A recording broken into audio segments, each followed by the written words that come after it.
There we go. One second, guys. Welcome in, YouTube. We are on day 10 of the Adrian Gonzales trial. He has 29 counts of child endangerment and abandonment. And if you're watching this one today, you've probably been watching the other 9 days. So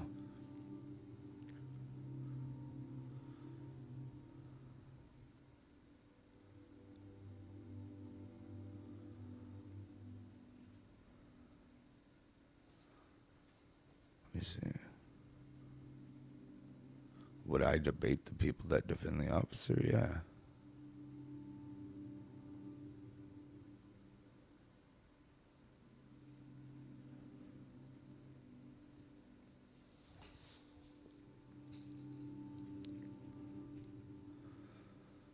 I mean, I don't really do like debates and shit.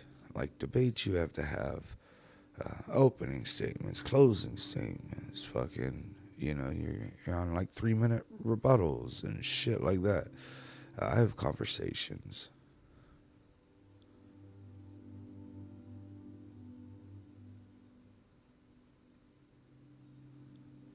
So yeah, I don't debate. I debate politicians. I don't debate just people. Most people can't debate, but everybody can have a conversation.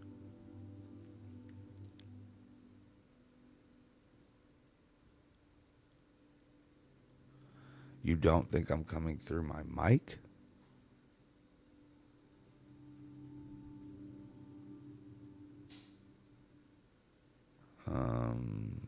It's showing up on all of my levels.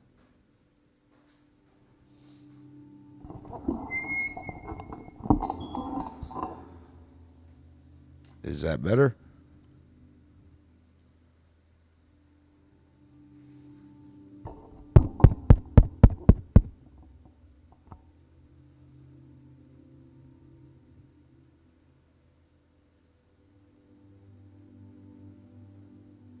Give me a second.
All right, now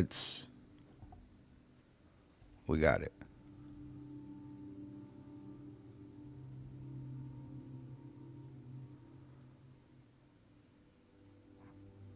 got it situated right in time because court should be starting here in just a few.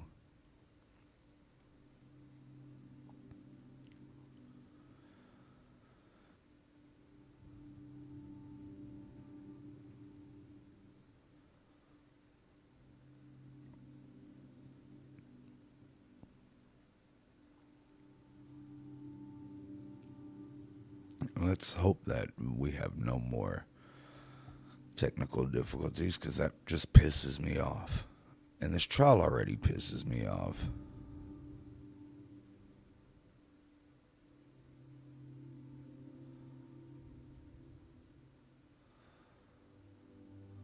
Did they come back after the lunch yesterday for like 5 minutes just to let us know that the juror, like a juror, had to leave?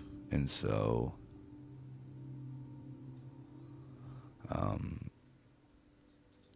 it was, we had to wait.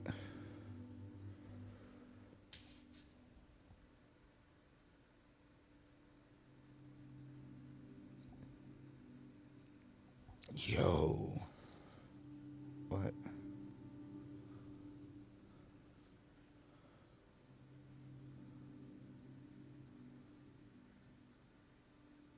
Holy shit.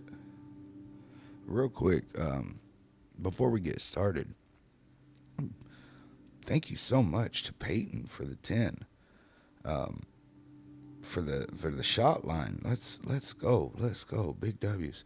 Also, massive W's for Dan for the 150 for technical support. I fucking need it.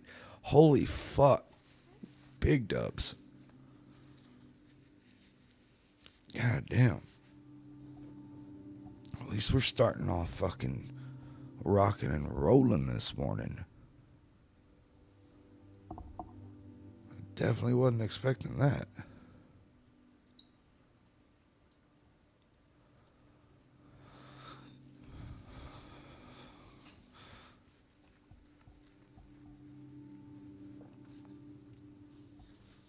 How was the movie yesterday? That's actually a good question. So for those that don't know, we got to get off a little early, and I was like, I'm gonna go hang out with the kids and everything.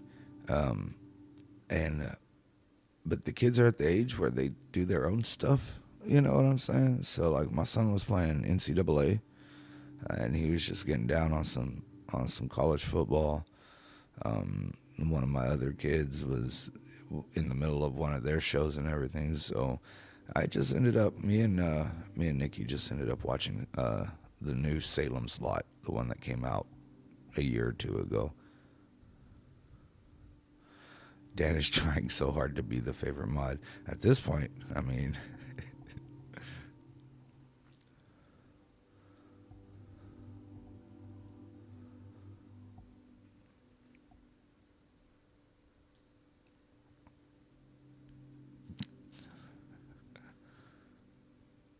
yeah, I gotta start some shit with my mods.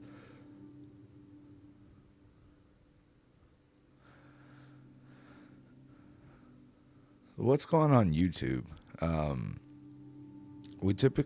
I try to start it right before the court action. Just because I start about 15-20 minutes early just to get, everybody coming in and whatnot, and I just talk, answer a few questions and everything.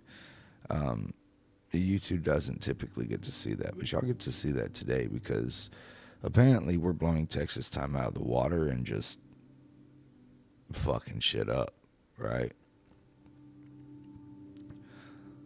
But I will say this, guys, like always, if TikTok tries to take us down, I need y'all to go over to the YouTube, and that is at Cross0524, because they won't block us over there.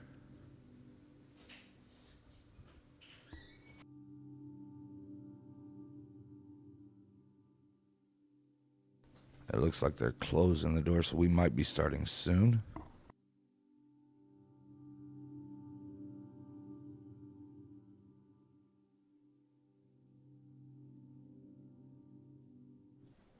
Okay, good morning, folks. Have a seat in the courtroom.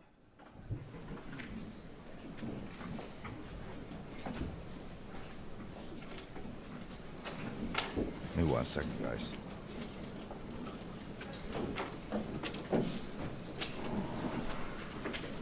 Okay, good morning. Have a seat. As we recessed yesterday, ladies and gentlemen, this witness had been passed for redirect to the state. Mr. Turner? The parties have agreed to waive redirect and recross of this witness, Your Honor. We have no recross and no redirect, Judge. Recall? No, Your Honor. No, Your Honor. Okay, I can't hear. We have been released on subject to recall. We've been asking the other witnesses, since the rule was invoked, please don't discuss it with anybody until you're aware the trial is over with. Yes, sir. Thank you very much. Your next witness. Cody Allen.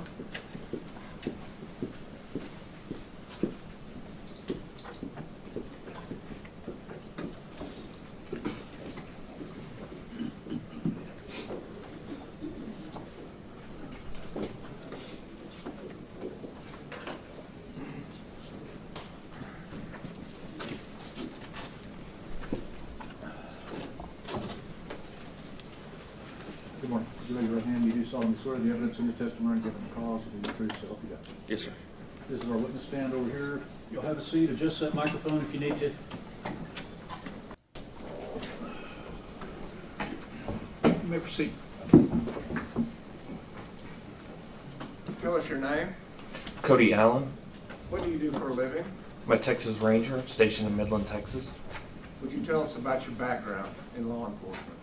Yes, so I completed the DPS Academy in 2007, was a state trooper for approximately 6 years. After that, I was a special agent with our Criminal Investigations Division. And then I became a Texas Ranger in 2019. All right, we can all hear and everything. I've got hearing in. Everybody can hear on both And do you have any platforms. specialized training in crime scene investigations?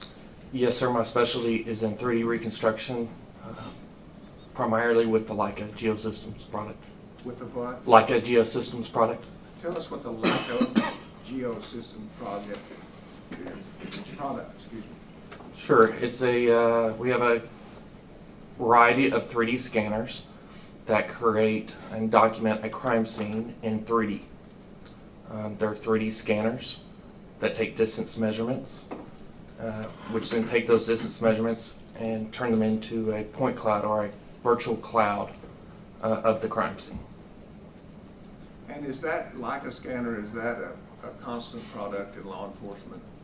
Yes, sir, not only in law enforcement, but also in the private sector for construction, engineering, architecture. Okay. And can you tell us in general how you use the Leica scanner at Robb Elementary? Yes, sir. We use it to document the crime scene, all the way from the vehicle crash to that west building of the school, inside and out, to create a 3D model, an accurate 3D model of the crime scene. And the Leica scanner, if used properly, creates an accurate product. Yes, sir, very accurate. And as you evaluated the work that y'all did out there at Robb School, did it create a product that you can share with the jury? Yes, sir. Specifically as to distances Yes, sir. and as to the south side of the fourth grade wing at Robb Elementary. Yes, sir. And did you provide some show and tell so the jury could understand the distances? Yes, sir. Now, your work shows distance, but it doesn't show time. Is that correct? That's correct, sir. So the time to cover a distance would have to come from another source. Yes, sir. It just shows the distance. Yes, sir. So whether it takes 12 seconds to cover a distance or it takes 45 seconds to cover a distance, you can't tell us about that. All you can tell us is how far the distance is. Correct, sir. We would have to refer to body cameras or other things to determine how long it took to cover that distance. Yes, sir.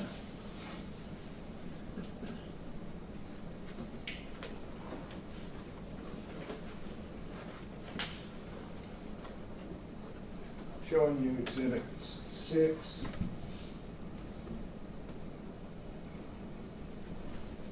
8, 4, and and 5, do you recognize those exhibits? Yes, sir. Is this the work that you produced as part of using your Leica system? Yes, sir. Tender to the defense for admission. So, yeah, it's 4, 5, 6, and 8. Is it for demonstrative or you're offering it? I'm offering it. 4, 5, 6, and 8.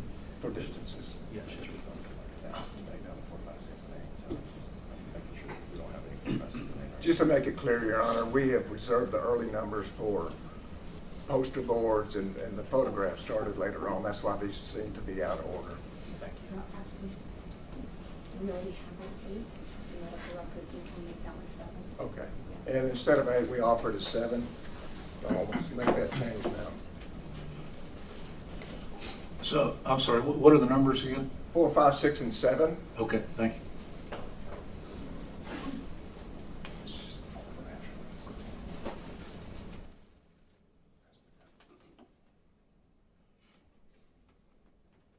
No objection. They're admitted. Would you please approach? We're going to demonstrate these distances for the jury.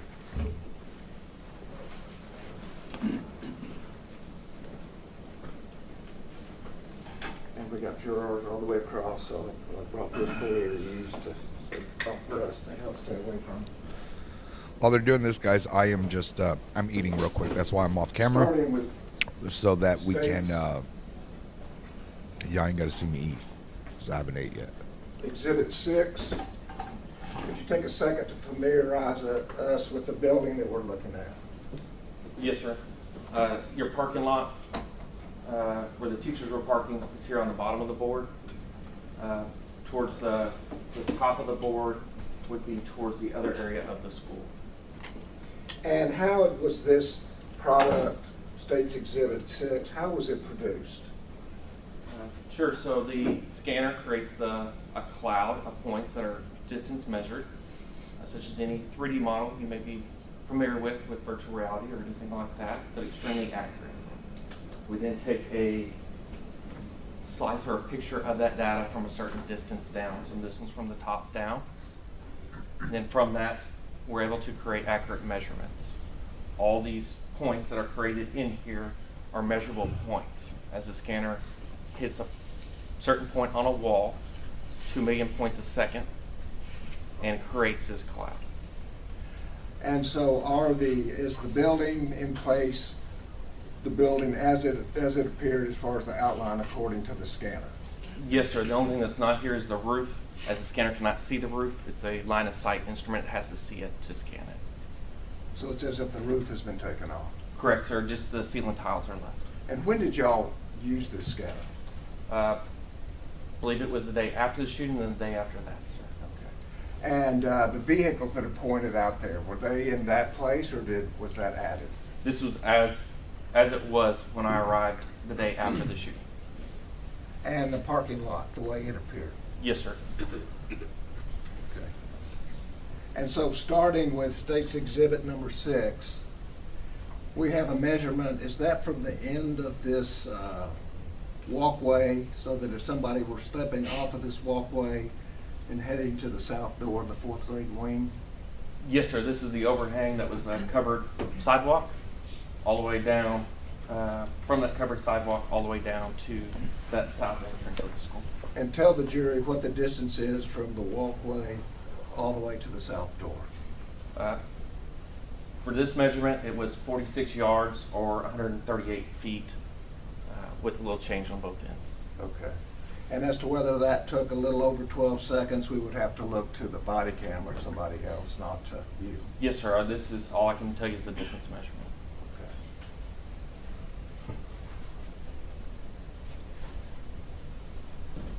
I'd really like it if the camera would put it to where we could kind of see what the fuck. Like we see for a split second. State's Exhibit 7. Make sure it's oriented the same. Is this the same diagram that we've been looking at, the Leica scanner production, Yes, sir. in the same condition? Yes, sir. What is the measurement in State's Exhibit 7 showing us? 43 yards or 129 feet Again, some change on both ends. And what is the distance from and to? From would be the officer's patrol car door. That's where I took the measurement from the driver's door all the way to where the door would be in that south entrance. So just about 3 yards shorter than the distance that we measured from the coming off of this walkway to that area. I believe so. Close to the same distance. Thank you.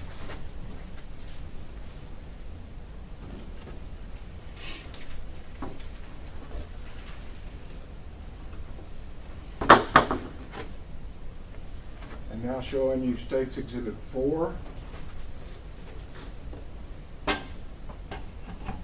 Can you tell us, is this the same overview that we've seen in the other Yes, sir. two diagrams? And what is the distance that you marked here?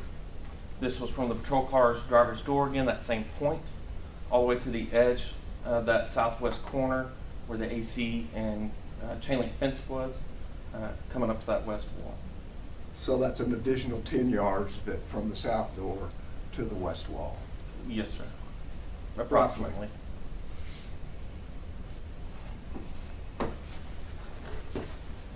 And the difference between 129 feet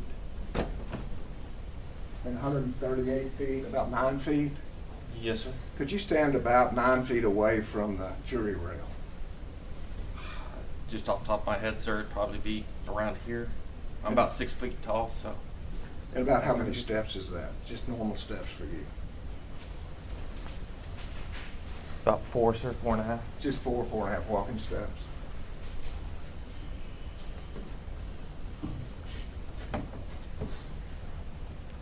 And State's Exhibit 6.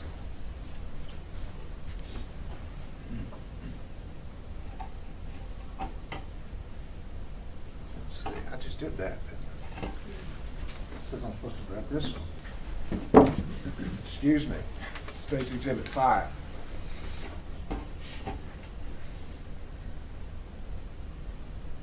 Is this the same Leica production that you've been talking about? Yes, sir. Is there an additional measurement on this? Yes, sir. And what is the measurement? It's of the west wall of the school from the AC, corner of that AC vent all the way to that south door, including to that where it intersects and then up due to barriers in between. So it's not just a straight line, it's a straight line plus an additional if you have to turn and go up the walkway. Approximately, sir. This man's So the tie's total got a distance is how necklace, much? yo. Be about 66 yards, sir. So about 198 feet. So this is 62 yards to here Yes, sir. and then another 4 yards here, just so we understand. Yes, sir. Thank you. Yes, sir.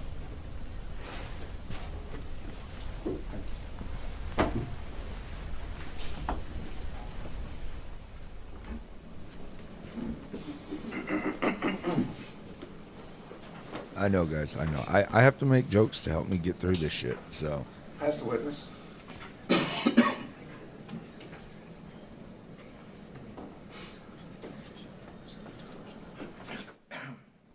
I tell you what, I want a fucking May I proceed, Judge? Please. tie Thank you. necklace as well.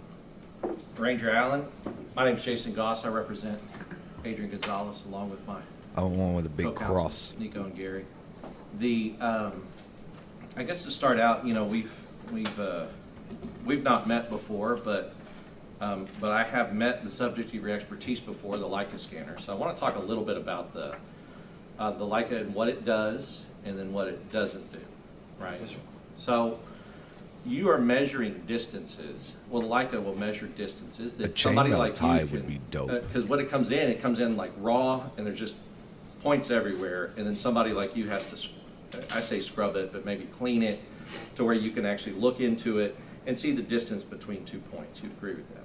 Yes, sir. And then, and that, that just takes knowledge of computer program and really inputting and telling the computer program what to do. Yes, sir. Like, and what I mean by that is that you would, because for instance, and we've been using this big map, the State's Exhibit 4, 5, 6, and 7 that was the state asking you to go into the program and do certain distances. Correct. And I'm presuming that the government, they could have asked you to do any distances from anywhere that the Leica scanner caught, and you would have gone in and you would have done those distances. Correct, sir. Right. So what we saw was the slice that they asked of you, and you complied, and you did your job, and you said, yeah, I can tell you these distances, and these distances, right? Correct, sir. But your the distances don't tell what kind of stress a person's under. Correct, sir. They don't tell what a person can see or what a person is perceiving or how they're perceiving it. Correct, sir. Right. So, and additionally, How many pie slices are we going to get showed- today? so as far, just so we can get an idea, your Leica, you have that pointer? Thank you. Just so you can reach it, just point it for you. Can you show the jury like all the places that we could have gotten? And what I mean by that is I'm sure your Leica didn't get the points over here. No, sir. Right. You placed it. How many different placements did you have to do to get the data that you collected? A total, sir, 145. So you moved that thing 145 times? Yes, sir. And when I talk about placements, what I mean is there's a tripod with a Leica. You do it in an area, it'll gather the data for that area, and then you have to move it to somewhere else. Correct, sir.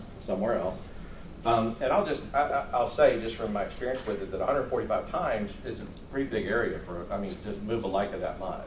Yes, sir. And that's probably, I'm assuming, because you had to move it different places outside, but you also went inside, and then the Leica can't see through walls, so you have to move it for each room. Correct, sir. Did you have to move it sometimes several places in a room? Yes, sir. All right, so all that together would account for it. Can you just show us with the pointer on the map, how many, what is the total area that your Leica scan covered with all the 140 something placements? I can tell you, sir, the total area that was used in the final product. Sure, okay. As it will hit, it's a line of sight instrument, so it may see something way off. Right. However, those points were turned off and not used as they were not pertinent. Yeah, if you've ever So seen a we focused on the surveyor, area of the crash like a or the land surveyor, axes, that's what they're talking then, about. That's what they're using. Went around that building through the parking lot also, so we could capture, because it's line of sight. We want to make sure we can see in between cars. And then inside both doors. Okay, so let me ask you this, because it sounded like from where you pointed, or it looked like that like Geraldine, you kind of cut off. You cut off everything Geraldine and North. Yes, sir. What about this intersection right here? Did the Leica capture the distance between somewhere like here and somewhere like this west door?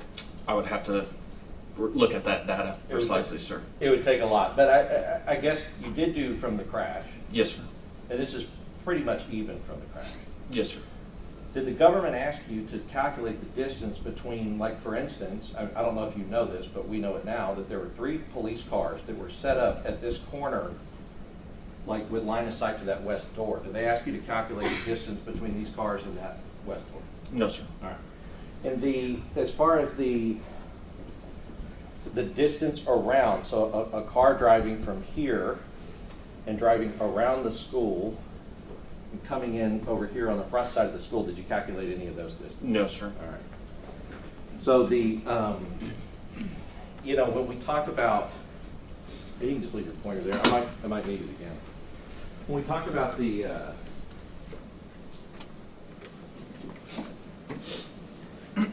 I guess when we talk about what you had, though, I mean, I don't know, maybe from that distance around Geraldine to the front of the school, could you have calculated that if they asked you to? Like from the south part of, like running along the south part of Geraldine around to the front of the school? No, sir.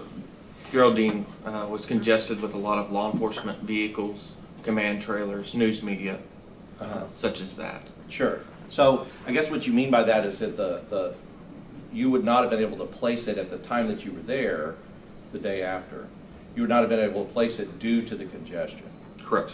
But they didn't ask you to go back when it wasn't so congested and do it either. That's correct. Right, you did that one time, one scan that comprised of a lot of different scans, and then that was the only day you went out there to do it. Roughly, sir. Yes, Okay. sir. As far as the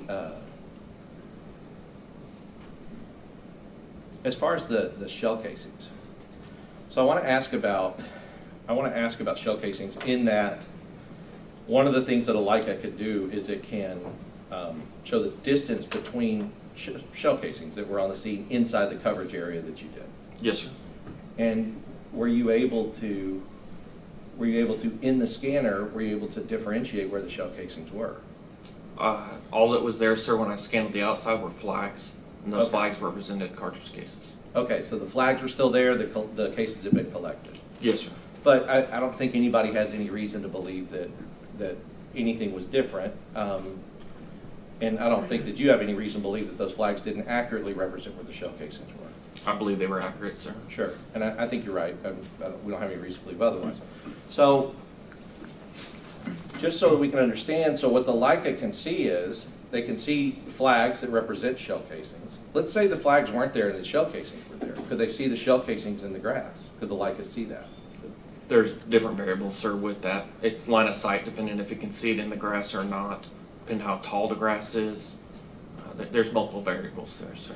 And that's what I wanted to understand. But once you had a flag up there, the Leica would see all those flags. Yes, sir. All right, so, did the state ask you to calculate any distances between shell casings? No, sir. All right. And I don't know if you can do this from memory, since they didn't ask you to calculate it, did you get a clean product as far as, like, even though we don't have them in big pictures here, distances, did you ultimately, were you able to see, like, here's where the shell casings are, and you could have calculated the distance? I can see where the flags were, sir. Okay, yeah, I'm sorry. And you're right, it is flags. Shell casings were picked up, but I guess the shell casing representations, right? So, you said that the Leica covered this area here. Yes, sir. Do you remember in your report, did you have any shell casings that the Leica picked up or any shell casing representatives in this field out here?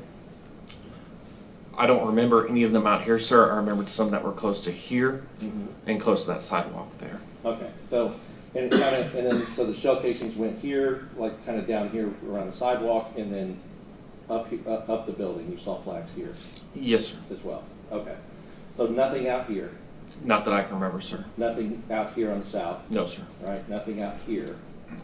All right, so, and to be honest, the jury's already seen, those pictures and the flags and everything else, and really what the Leica would do is, it wouldn't pick up any more than they had already flagged out.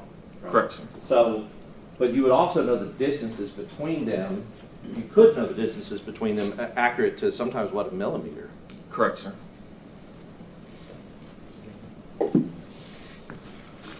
I'll pass witness, Judge. And does a photograph show exactly where a casing is? A photograph of a casing. No, sir. It doesn't show where the casing is, It would show a general area of that, sir, but not a distance accurate measurement. but it shows it along with where the tint is. Yes, sir. And is that why photographers do both the casing, the marker, and then back off so that you can see where it is in location? Yes, sir. So those three photographs together tell you exactly where the Yes, sir. casing is. Pass the witness. I don't have anything further, Judge. Recall? Wow. No, Your Honor. Okay, sir, you are excused, not subject to recall. We've asked that you not discuss the case until you're aware the trial's over. Thank you. Thank you very much. Your next witness, please. Dick Hill? There's another officer. I believe Jake Hill is what he said.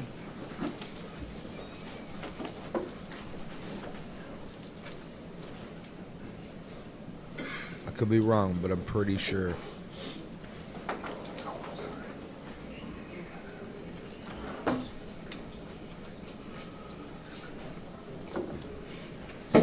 Recall just means that they can call them back up to the witness stand at some time in the future.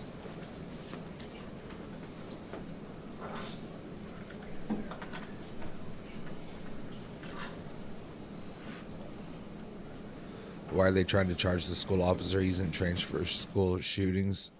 Are they? He was the trainer for school shootings.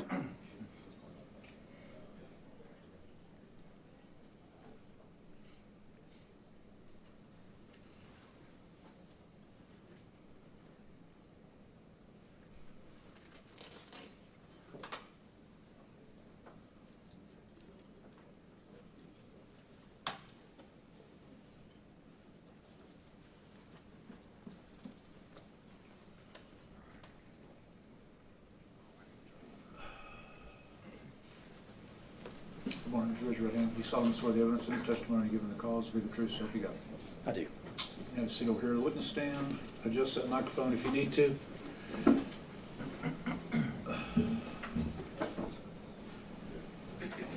You proceed. Thank you. Tell us your name. My name is Nick Hill. What do you do for a living? I'm a lieutenant with the Texas Department of Public Safety assigned to the Homeland Security Division. And what do you do with the Homeland Security Division of the Texas Department of Public Safety?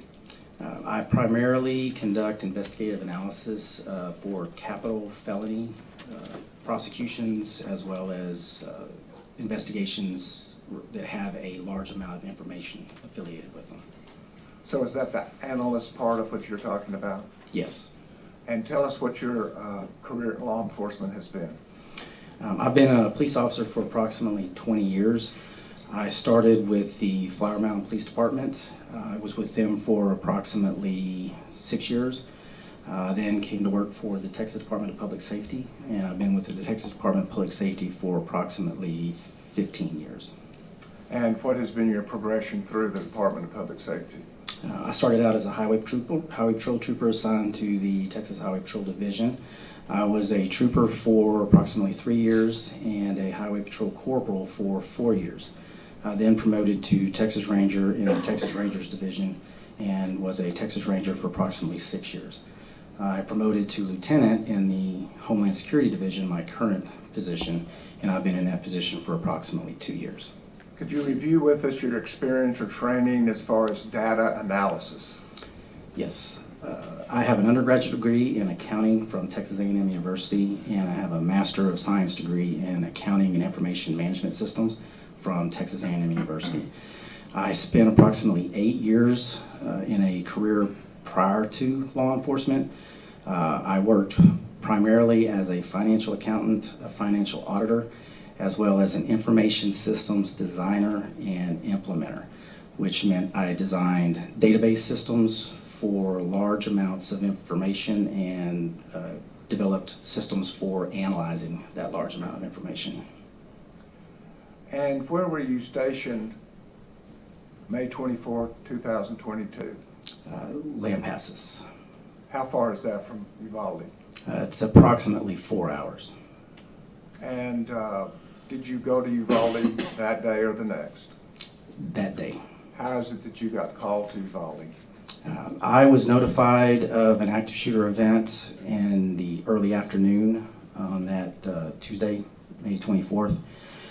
I responded to Robb Elementary as a Texas Ranger assigned to the Company F crime scene team. And when you say active shooter event, what is active shooter event? It's an event where there is a shooter, one or more shooters that are continuously using gunfire or some other type of deadly attack in a DPS confined is location. the Department of Public Safety. And when you got It's our there, state cops. were Rangers divided into various tasks? Yes, Did some Rangers question witnesses? yes, And then others did crime scene?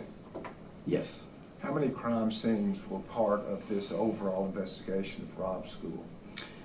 There were several crime scenes.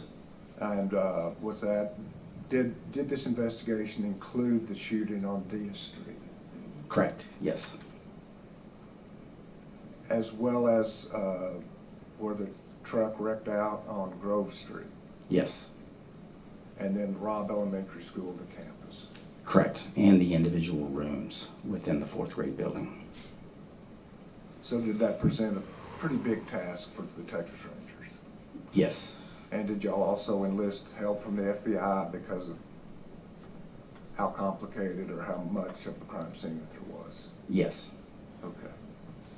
So you arrive about when on May 24th? Shortly before 5 p.m. DPS And, are how did you busy yourself the first day? As soon as I arrived, just within a few minutes, I was assigned to go conduct 2 interviews with 2 funeral home employees. I proceeded to the funeral home, conducted those interviews, and then was redirected to the 4th grade building to work with the team for victim identification. And how did you work with the team with victim identification? I was one of the photographers, so I took the photographs of the inside and outside of the fourth grade building. And I also assisted with identifying the victims and carefully preparing the victims for transportation to the medical examiner's office. And I think we've already had testimony about how the victims were identified, but you were part of that process. Yes. But am I correct that you also took photographs that afternoon, that first afternoon? Yes. And where did you take photographs? Those photographs I took of the interior of the fourth grade building. And was that then, were there still victims in the building when you took those photographs?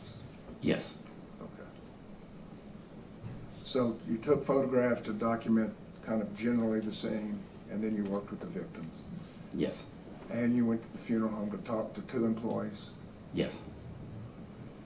Was that all you did that day, or in general, the major things that you did that day? Those were my primary duties that day. So the next day, you reported back to Robb Elementary? Yes. And what did you do then? I started by photographing the exterior of the fourth grade building and some interior photography. I then was assigned to process the shooter's vehicle that had crashed into the culvert, and 2 other rangers and myself processed that vehicle. And in addition to that, did you make a second trip to the funeral home? Yes. What was the purpose of that? Later that day, there were some questions about surveillance video from the funeral home. So actually it was early evening. I went to the funeral home and retrieved the surveillance video from Hillcrest Memorial Funeral Home. When you retrieved the video, are you able to determine the accuracy of the timing on the video? Yes. How did you do that? I took out my Apple iPhone and snapped a photo of the live screen for the surveillance system, which the timestamp on my phone is synchronized through Apple, and Apple synchronizes all of their time through the atomic clock. So it's a very accurate time. So our Apple phones are much better than a funeral home video or a body camera? It can be, yes. Okay. And so you knew that your Apple phone was correct, and you compared that to the funeral home? Yes. Could you tell the jury about the accuracy of the funeral home tapes? The funeral home tapes were approximately 2 seconds. There was a variance between the timestamp on my photograph and what the funeral home surveillance video was timestamped with. And so you have reviewed the funeral home videos, have you not? Yes. And there is a black. And Judge, just to save, I'm sorry, Bill, to save some time, we're stipulated to the times. Okay.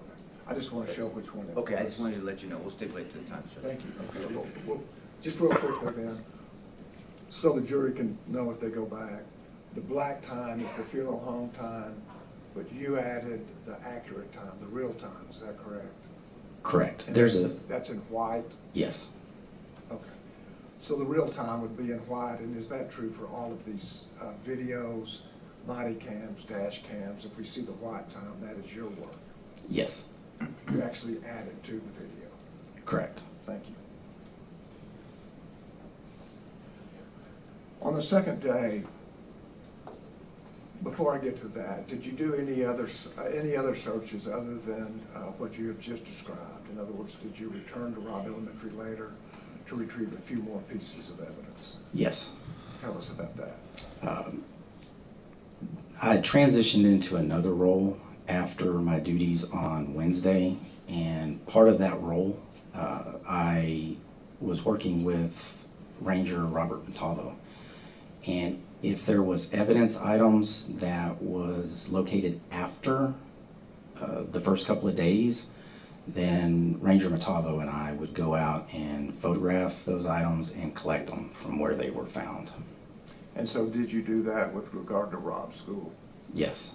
And we've seen photographs, but did you recover, were you part with Montalvo recovering 2 casings on the west side of the 4th grade building?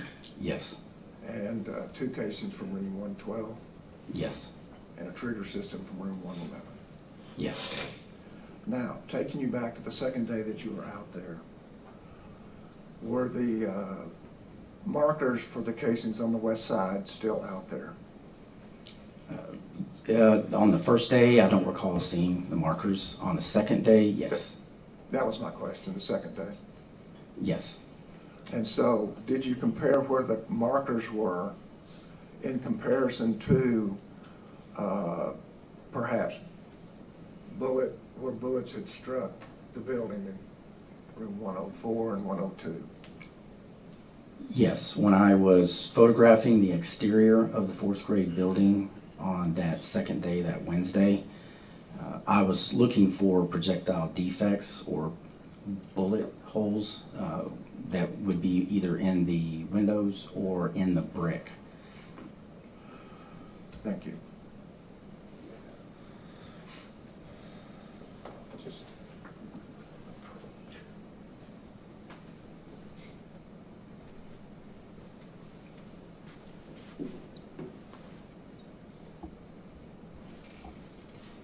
showing you State's Exhibit 3. Do you recognize this exhibit? Yes. Is this a fair and accurate representation of not only where the casings were found, but in relationship to bullet strikes into 104 Yes. and 102? Yes. And the building there at Broad Elementary? Yes. State Auditors Exhibit 3.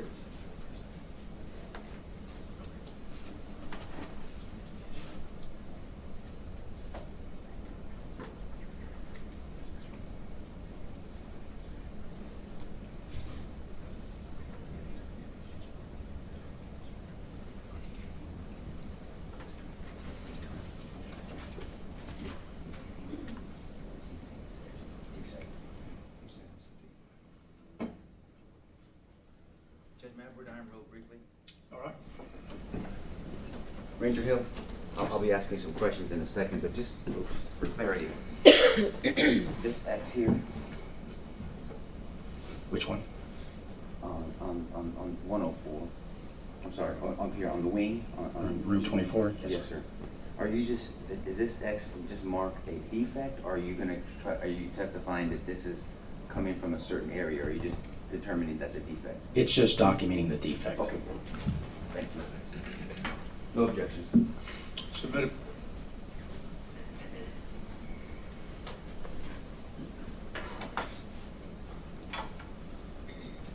Ranger, would you step forward so that we can share this with the jury?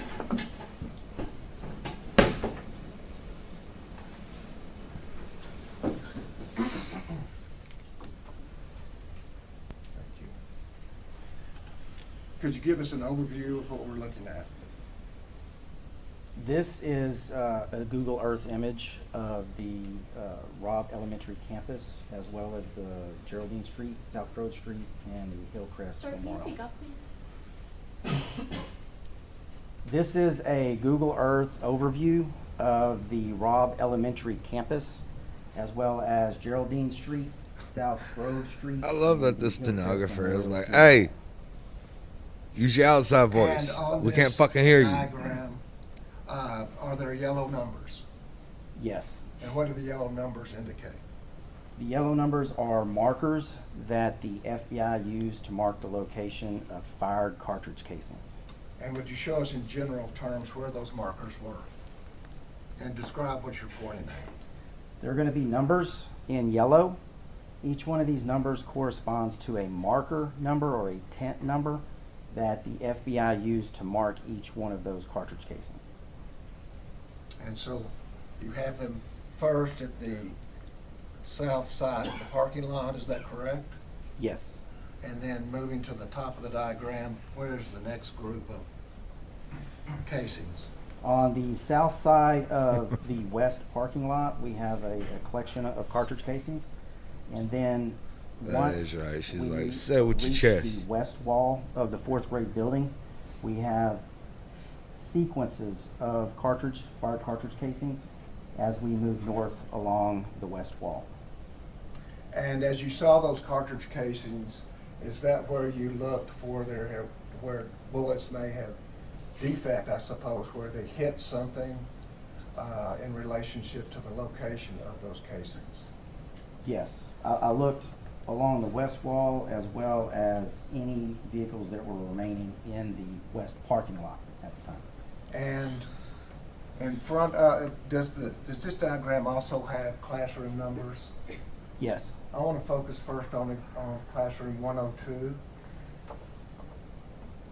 Were there defects in 102? yes.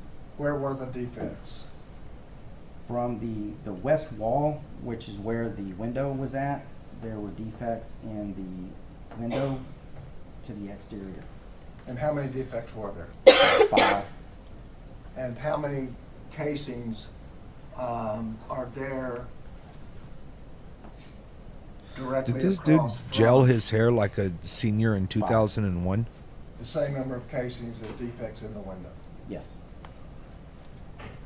And now, as we move south from room 102, were there I additional know he casings? wore those shell And necklaces. how many additional casings were there? there were 8 fired cartridge casings. Dude got the bumper and all. Along this area right here, the south portion of the west parking lot.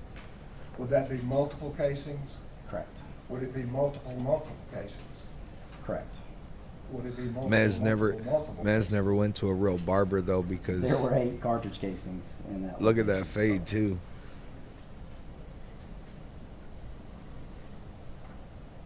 That And shit now is moving up shit's a fucking north 3 on the wall, top and then a 0 on the sides. Was there There's an no additional defect in the west wall at Rock Elementary? In room 104, that multiple. by the time I arrived on scene, this window had already been broken out to a certain extent to help evacuate children. But there were still signs or evidence of defects in there. It was just, I was unable to determine how many. Okay. I say we bring But puka if shell we had necklaces had a back. previous Officer Wright, who went inside 104 and took a picture of that window. And gifting has just been suspended again. As it sat inside the room and then was replaced, that would indicate that there were defects in the window, is that correct?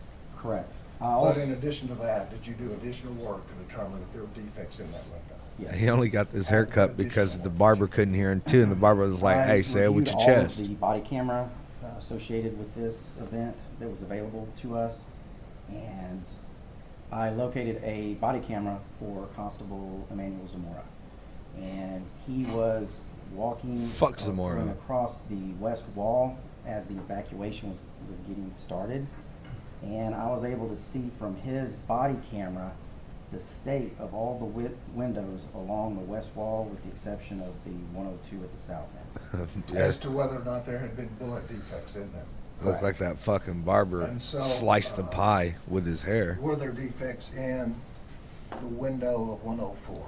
Yes, And I skipped over 103. Were there any defects in the window of 103? no, And were there casings associated with the defects in window 104? In other words, where there's a close relationship of the casings to the defects? yes. Tell the jury about that. This collection of fired cartridge casings are not directly, but slightly offset from the window. You know, the in day room this man 104, turned 18, he just got that which vibe put about the him where general he's like, area where the source "My of name's those not cartridge Nick anymore. casings You gotta call me are Nicholas. It brings more And as far as respect." the rifle, we've had prior testimony that it was a right ejecting rifle. Is that consistent with where those casings were with the defects in the windows? Yes. Now, this is kind of important. At 104, other than casings, was there anything else located there? Yes.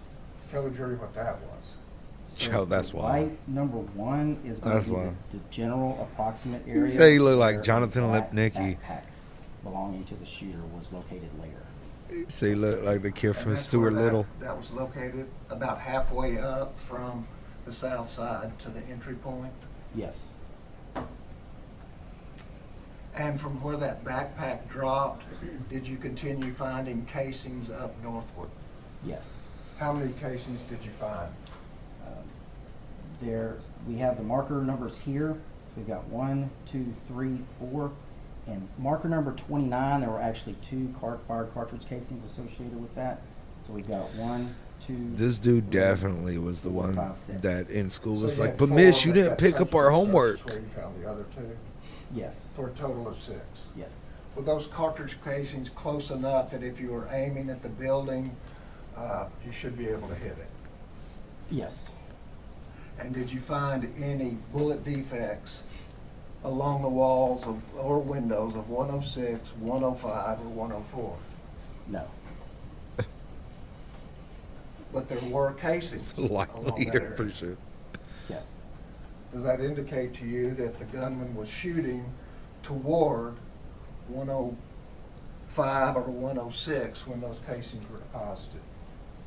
No.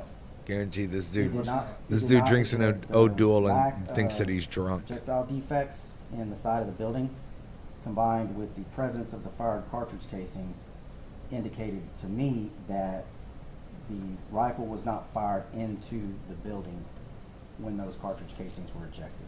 Another direction. Correct.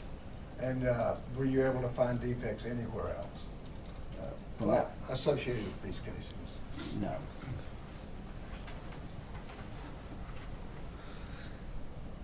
Okay. Now moving to the right side of the building. Yo, these comments are Is killing there me. also an X there? Yes. And tell us about that X. This X represents a projectile defect in the south room 111 window. Tell us about the defect. The defect Last one to was a get picked to play perforating in recess. bullet round that went through that window, and it was near circular in size. What difference does it make to you if a defect is circular in size? The closer, if The you cool look at kids the definitely source sold him of oregano.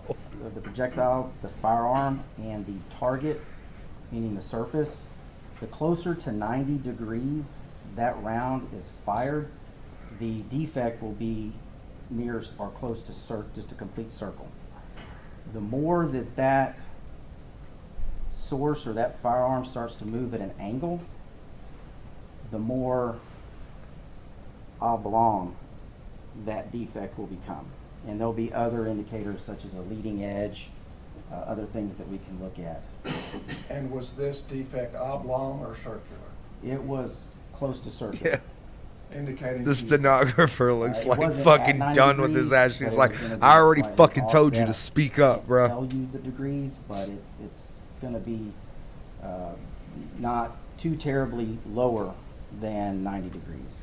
close to 9 degrees. Correct. So show us in general terms the trajectory of that bullet through that defect in the window in 111. Just generally where it would have started and where it would have headed, the direction.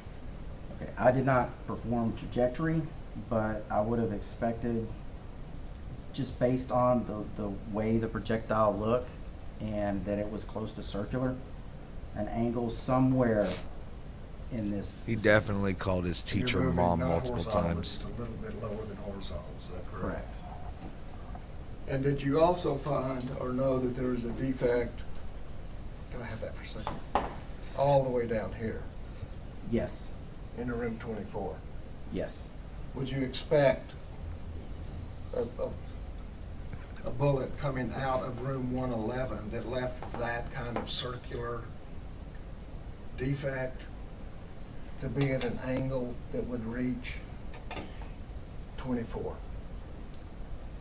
For that angle right there, I would expect that defect to be more oblong.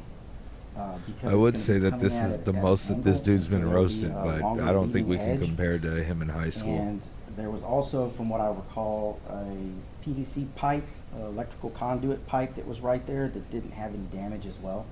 That could have been an obstruction if a round was coming from this direction.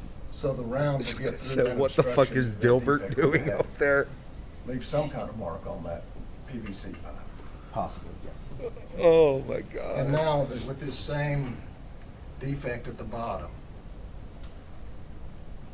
and the casings that you found along the south end, and the trajectories that you talked about in general, what would you say about the casings at the south end in relationship to the defect in 24? So from my observations of the photographs for this particular defect, it was not circular, but was not oblong either, but it was going to be closer to a 90-degree angle than closer to a 0-degree angle. I would have expected. So it's more than 0 but something less than 90? Is that what we're saying? Holy fuck. in that general area. So consistent with the casings you found at the south end, Correct. that a shot leaving a casing here would end up in 24. Yes. Now, on this diagram, you also have blue vehicles, is that correct? There's multiple Just to blue clear this- vehicles. I mean, just to kind of finish this up, would you point out those blue vehicles and what they were? So here, these blue icons represent the Uvalde PD officers that arrived at this location. Sergeant Coronado, Officer Jesus Mendoza, and Officer Juan Saucedo. This blue vehicle right here indicates the approximate location where the defendant's vehicle stopped. Adrian Gonzales. Correct. And do you also have another blue X there I've got associated plenty with of blue the X's. I vehicle got of multiple Adrian Gonzales? blue X's. And what is that? The blue X represents Adrian Gonzales. Okay, and so the one at the south door, there's a blue X? Yes. And so you had indications from your analysis that Adrian Gonzales entered the south door? Yes. And now I'm going to ask you to sit down after this last question. We have now locations of things, but were you also able to determine when things such as shots being fired, officers arriving, and officers entering a doorway, were you able to determine that with your analysis? Yes. Okay. Sit down. Now sit down.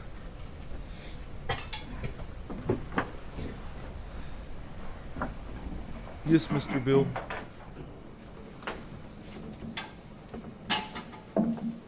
Like the stenographer's fucking done with him. Just fucking done. Sorry, guys. Laughter helps me get through this, and this is just reviewing shit that we've already heard time and time again. So,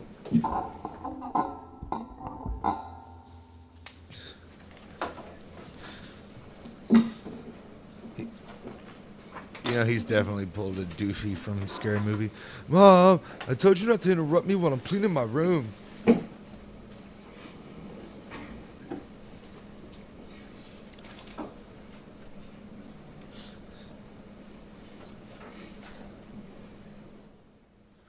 This dude definitely wore Nirvana shirts and never listened to Nirvana.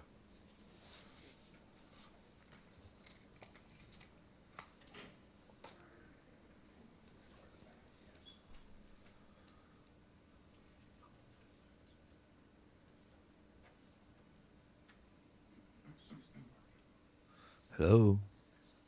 Why are we whispering? Why? We already know that you're pieces of shit. Bill, sit the fuck down. Don't be over there trying to help him, Bill. Fuck you, Bill.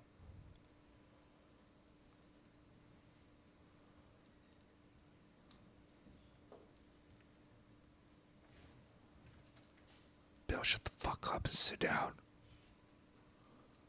You're not supposed to be helping them. Couple of questions, Judge, just to clear one thing up, if that's okay? All right, May I approach? please. Hello, Ranger. I'm going to show you what the government wants to enter as government's 1065, 1066, and 1067. I think there's one other.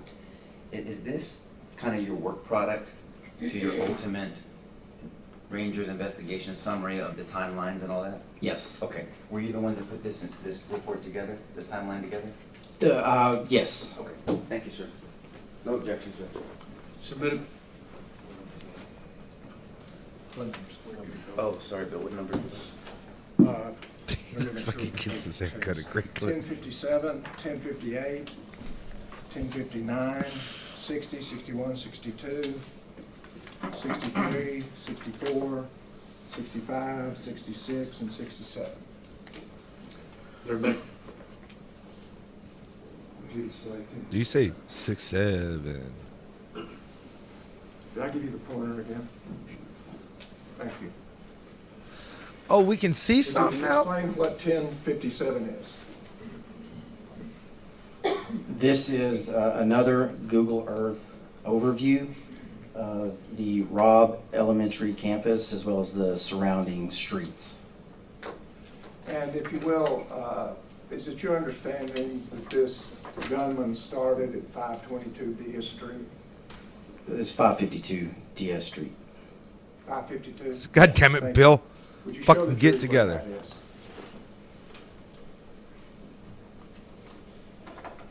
And the truck that you searched on that second day, where did you do that search? So would you show the path then from Diaz Street to that ditch? And would you show the funeral home? Oh, I get, okay. And is that where you recovered the video from the funeral home? I mean, hell, these are fucking, Depicting the goddamn. gunman's travel as well as going across. Yes. Would you now describe the buildings that are depicted in your 1057? We have the Hillcrest Memorial Funeral Home. We have the 4th grade building. We're only 10 days in and now they're figuring out to put the camera on the guy pointing at shit? There's a pavilion. Are you fucking kidding me? Playgrounds A and B. Wing E. Wing D. And the west door and the west wall. And before you sit down, would you also, does the diagram show the streets Sit down. intersecting that corner of Robb Elementary? This corner? Yes. Yes. And what streets are those? That's South Grove Street and Geraldine Street. Okay.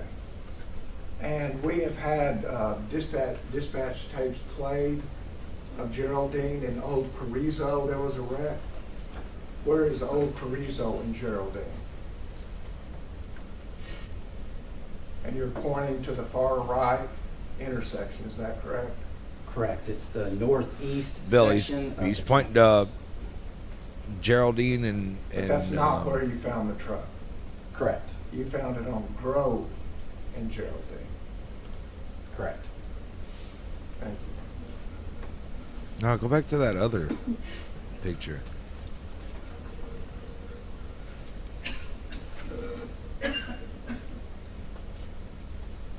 Turning now to Exhibit 1060.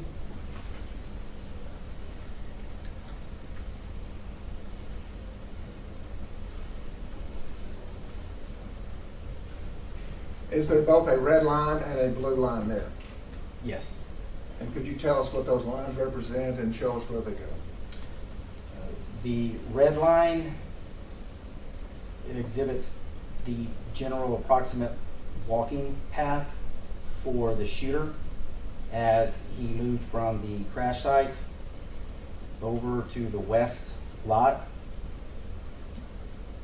north along the west wall, entered the west door, south in the hallway,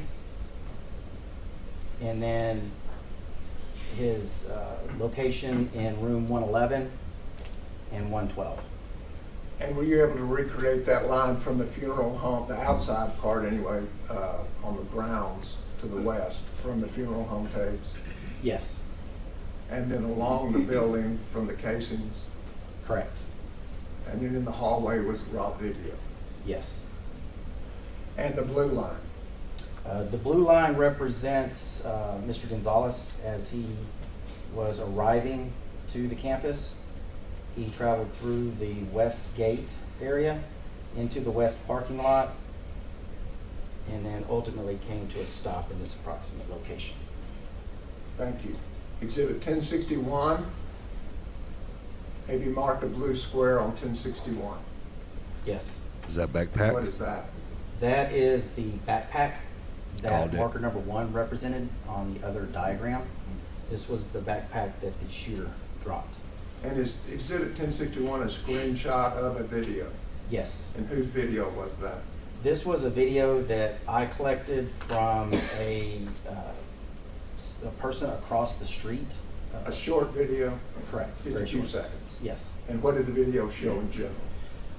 Well, one showed the location of this backpack, the original location of it, as well as the shooter running this direction towards the camera, and then in through the west door into the 4th grade building. And Exhibit 1062?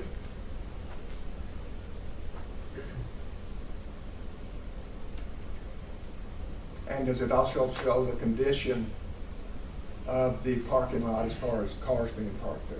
Yes. Exhibit, well, go ahead and have a seat, and then we'll get to the next exhibit.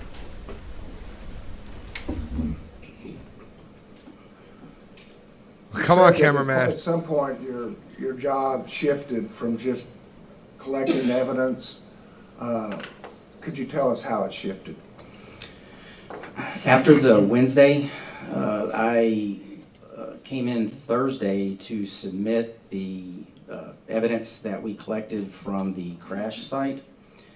After discussing the evidence procedures with Ranger Montalvo, who was the assigned evidence custodian, I transitioned into an evidence management role to help accommodate the large amount of physical evidence that we would be taking in throughout the course of our investigation. So you were part of the inventory of the large amount of evidence that was coming in. Yes. And on those first couple of days, was it primarily ammunition related? The first couple of days, there was a large amount of ammunition. And did you catalog that and inventory it? I didn't inventory the ammunition. There were other rangers that did that. I worked with Ranger Montalvo to organize all of the evidence as it was submitted. And did you review that organization and inventory to determine how many shots were fired that day? Yes. And in doing that, was there also a determination of shots fired by law enforcement as opposed to by the gunman? Yes. How's that determination made? In this particular case, the shooter used a specific type of ammunition.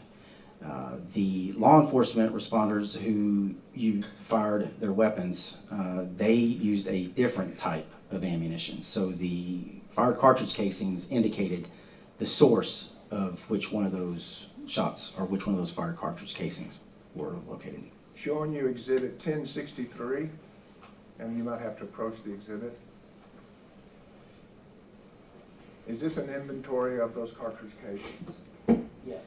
Starting with the middle one, I've never seen this. could you explain what the graph, first of all, how it's scaled and what each one of those lines and each one of those columns? It's 60 rounds in This room is 111 a fired and cartridge 56 casing rounds in matrix, 112. that 27 we rounds in the used hallway. to ensure that we had gathered Two, all the so he fired shot at his cartridge grandma casings. twice. He shot 4 shots after I'll he talk about the crashed. columns first. Shot Column 24 one into the is west wall. LC22, that's a Once particular again, type 60 of into room ammunition. 111. Or this is where the LC21, casings again, is were. another type of 56 ammunition or in manufacturer for 112 ammunition. and 27 in the hallway. He This fired stands for Lake City 173 22, Lake City times. 21, and REM for Remington. Again, another type of ammunition, and then a 9mm Luger handgun casing. So across the top is the type of ammunition, Yes. and across the left side is what? We This see is going to be the location. they where only cartridge fired casings were found. 35. There were rounds, here, period. starting with 5.52 Diaz, there were 2 LC22 fired cartridge casings located or found at that location. At the crash scene, there were 4 LC22 fired cartridge casings collected. Outside, along the west lot and the west wall area, there were 23 LC-22 and 1 LC-21 fired cartridge casings collected. Are either one of those connected with law enforcement? No. Okay, next. Room 111, there were 60 LC-22 fired cartridge casings Wait, so collected. there was In 209 room total. 112, there was 56 LC-22 cartridge casings collected. Going back to room 111, there were 24 Remington cartridge casings, fired cartridge casings collected, and 3 9mm Luger fired cartridge casings And collected. is the Luger, is that a handgun? Yes, Three fired shots from that, and how many from law enforcement? 24. Okay, and you do know there was a breach, that is, the gunman was taken out in room 111, is that correct? Yes. Okay. In 112, again, we had 56 LC-22 fired cartridge casings, 1 Remington fired cartridge casing. In the hallway, inside the 4th grade building, we had 27 LC-22 fired cartridge casings, 6 Remington fired cartridge casings, and 1 9mm Luger fired cartridge casing. And later at the United States Border Patrol station in Uvalde, there was 1 fired 9mm Luger cartridge casing found, I believe, around the boot area for one of the agents that responded. In other words, the casing was actually in the boot area, and they brought it in as evidence later. Well, actually, somebody went out and collected it, I believe, but yes. And so you don't know where that casing ended up in that piece of clothing, you just know it was returned from Border Patrol. Correct. Very good. So a total of how many law enforcement rounds were fired? So if you look at the top, based on work that the ATF did and receipts for ammunition that the shooter had purchased, LC-21, that was an off, but still part of this same. It could have been a round that got added into the lot that was purchased. But the LC-22 and LC-21 were associated with the shooter. The Remington and the 9mm Luger were associated with law enforcement. So throughout the event, law enforcement fired 35, or we recovered 35 fired cartridge casings. The shooter, we recovered 173 fired cartridge casings, and then 1 unknown, which, not knowing for certain on the LC-21. Okay. You can have a seat now for a second. What you have just described for us then is the number of shots that were recovered from the investigation of all the rangers around Robb's school as well as D Street. Is that correct? The number of fired cartridge casings that were collected. But in an active shooter situation, what does a fired cartridge case indicate? It indicated that a ammunition round was fired. And if it came from the gunman in an active shooter case, what does that indicate? That it was fired from the shooter's firearm. Okay. And for a police officer, a shot fired from an active shooter's firearm, what does that tell the police officer to do? To act, to go to where the shots are coming from. And so each one of those shots associated with the gunman is potentially noticed to go to the gunman. Yes. But there's something other than just the cartridge case in there, is when the cartridge case is deposited. Is that correct? Yes. So is timing on when a shot is fired important as far as giving a police officer notice that he should go toward the gunfire? Yes. And so, in addition to firearm ammunition, was other evidence collected by law enforcement that aided you in deciding timing on when things happen? Yes. And what kind of things did you recover? There were other rangers that had collected the Rob surveillance Thank you so much, video, Fox-Raid. which consisted of 4 cameras, as well as several body camera videos from officers that responded, and dash camera videos from the officers' vehicles. Okay. And were all of those timings and all that synchronized appropriately? Yes, Who did that? I did. Okay, and I believe they've stipulated to that, so we're not gonna go, did it take an extreme amount of time for you to do that? Yes. Approximately how long? I spent approximately a year doing that and testing it to ensure that we were as accurate as we could be with the information that was available to us. So for all the body cameras, the dash cams, funeral home, and Robb Elementary, Yes. as well as dispatch? Yes. Okay. And from all of that work, were you able to determine precisely when shots were fired? Yes. There's a built-in variance of approximately up to 2 seconds, but it's very close. And can you compare when those shots were fired with when people arrived at the scene? Yes. And specifically, this case is against Adrian Gonzales, correct? Yes. Okay. Could you tell us when Adrian Gonzales arrived at the gate to Robb Elementary? May I refer to mine? Yes. For those that are just in, this is Nick Hill. He was a DPS, part of Homeland Security. He was a Texas Ranger.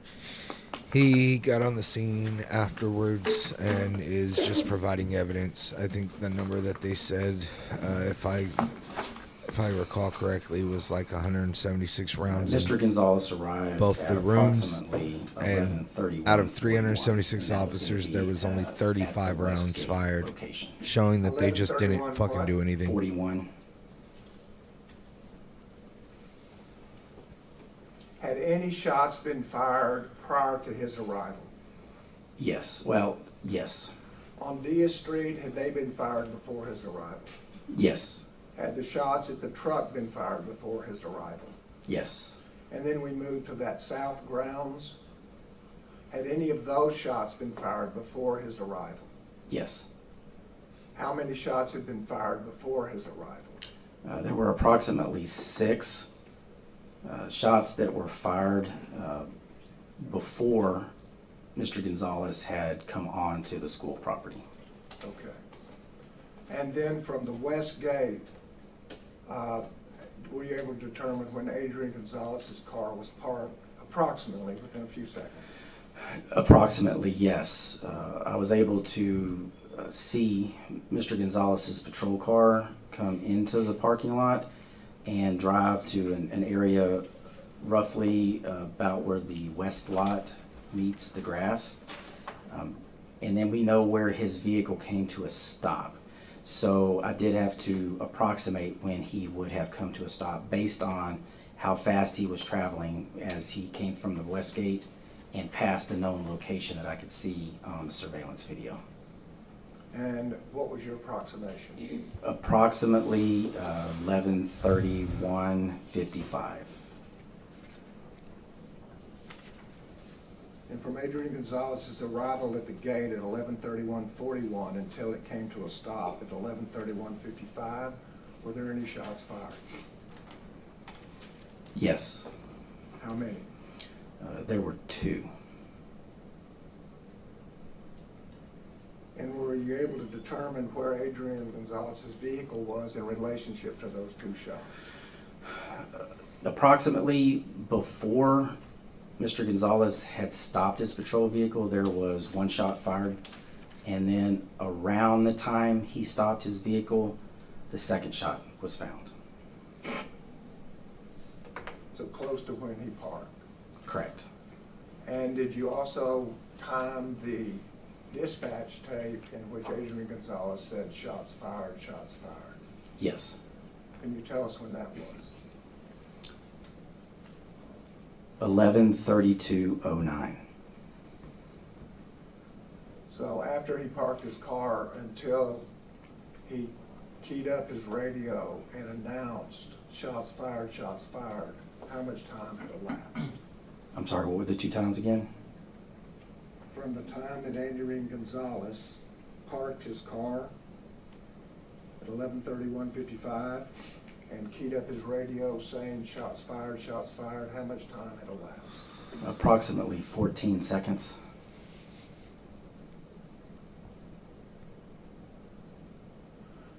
And does that take care of the 8 shots that were found at the south side of that west building? Yes. And from this point on, do the shots then travel away from Adrian Gonzales? Yes. The casings, I mean. I'm sorry, could you? The casings, following the casings then, they go from that south side north. Correct. Not, they don't close in on Adrian Gonzales, they go the other way. Yes. And so how many shots were fired along the west side? 16. How many? 16.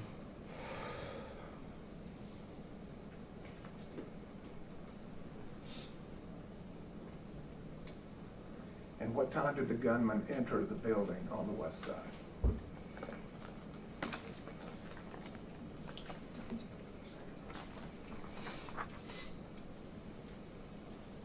Approximately 11:32:59.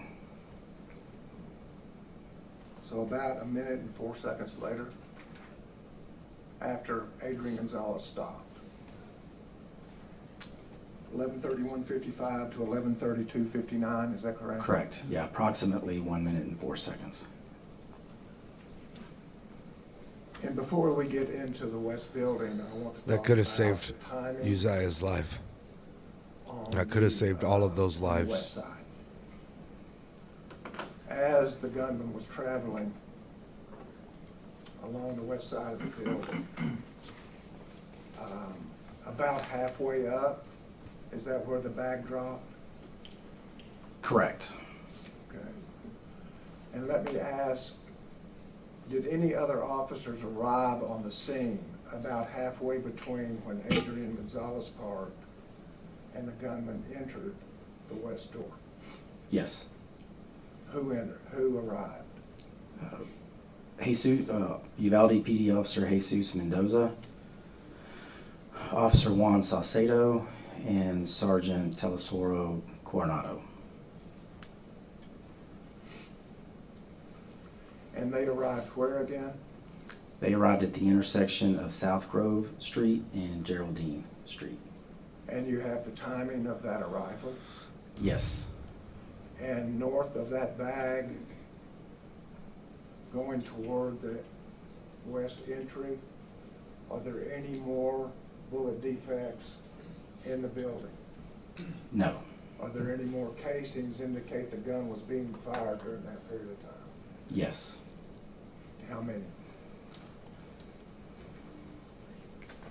I have to refer back to the diagram real quick.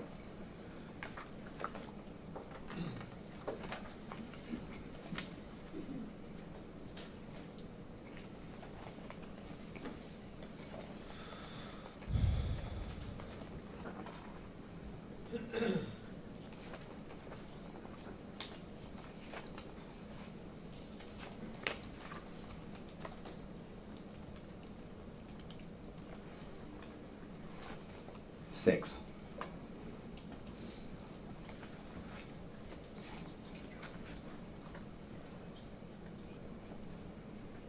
Now, as we get to the west door, can you describe the west door?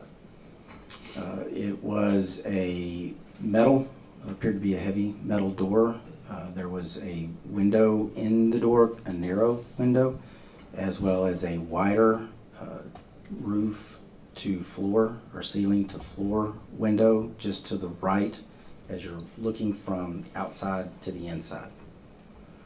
And the weapon that the gunman was using, as well as the defects in rooms 102 and 104, is that kind of weapon capable of penetrating glass? Yes. And how quickly did that weapon fire? That is a native semi-automatic rifle, and it would fire as quickly as somebody could pull their trigger and allow the gun to reset to pull the trigger again. And penetrating glass with rounds from that kind of rifle, would that weaken the glass, Yes, eventually making it breakable? yes. How long would it take to take that glass in perfect condition with that kind of AR until the glass was capable of being broken? I can't say for certain, but I wouldn't think it would take very long. When you say very long, are you talking about minutes or seconds? Seconds.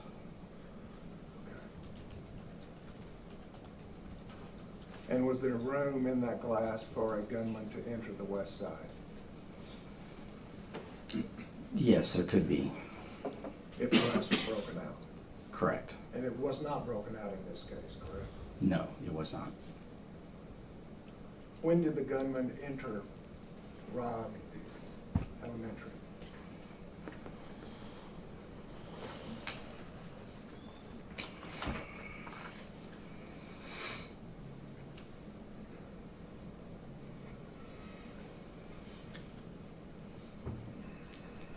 Approximately 11:32:59. 11:32:59, Yes, and that is a minute and 4 seconds after Adrian Gonzales arrived, correct? from when he parked, correct. Or how long was the gunman in the hallway? He wasn't in there for very long. I don't have that exact time frame. I'd have to calculate it. Do you, well, let me just ask then, do you have the time he entered the hallway? I mean, entered from the west door. Yes, Do you have the time that he entered room 111? yes, And did he go into any other rooms before he entered room 111? no. So what time did he enter room 111? Approximately 11:33:45. Okay. So from 11:32:59 to 45, about 45, 46 seconds. Approximately, More than 12 seconds. correct.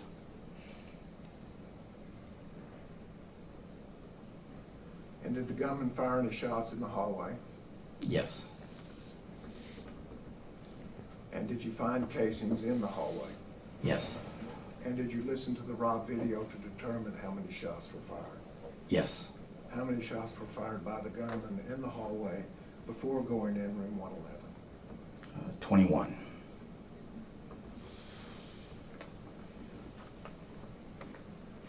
That number keep popping up. That's how many died that day So now too. we at about a minute and 49 or 50 seconds that Adrian Gonzales has been parked at the south of the building, and the gunman is firing shots. Yes, And then the gunman entered room 111. yes. And could you see him on the video anymore after that time? No, Could you determine with specificity if the gunman was in both room 111 and 112? yes, And so let's just start, he entered room 111 at 11:33:45, is that correct? approximately, yes. And how many shots were fired in room 111? Well, I have 111 and 112 combined. Let me stop you then, because I think there's a key point that makes this clear. What time did Adrian Gonzales enter the south door? At approximately 11:35:48.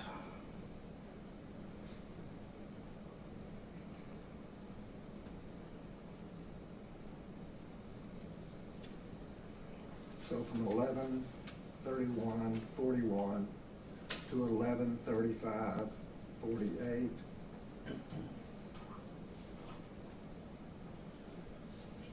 Somewhere in the neighborhood of 4 minutes. Correct. From the time Mr. Gonzales came through the west gate. And so now we need to know how many shots were fired in 111 and 112 until Adrian Gonzales entered that south door. 117. 117 shots. Yes. Were you able to determine if they were in both rooms 111 and 112? Yes, some of the shots, yes.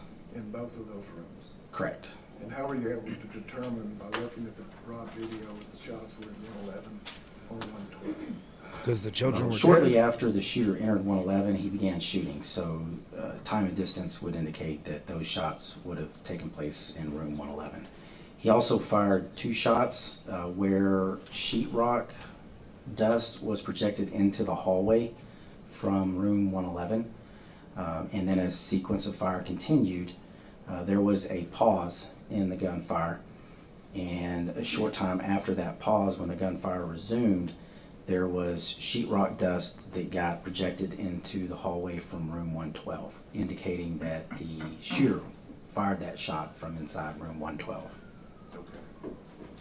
Now, in addition to when Adrian Gonzales entered that south wing, were you also able, through Coronado's body cam, to determine when Coronado said shots fired, get in the building? Yes. And when was that? When did he actually say shots fired? Yes.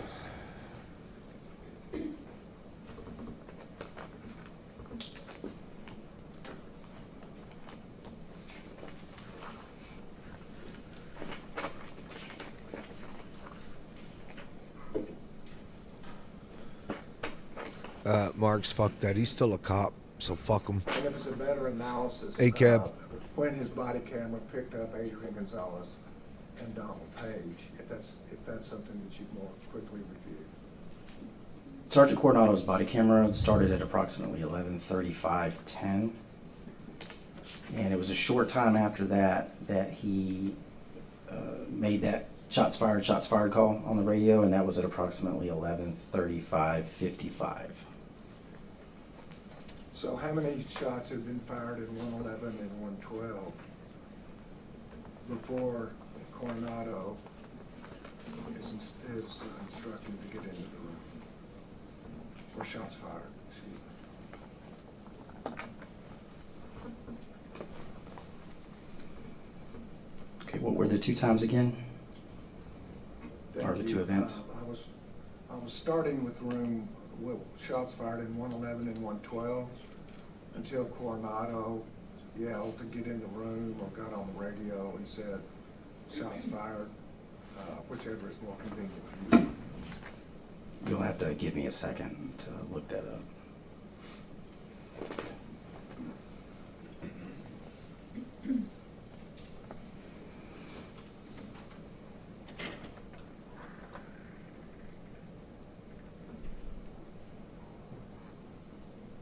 I'm sorry, what was that first time?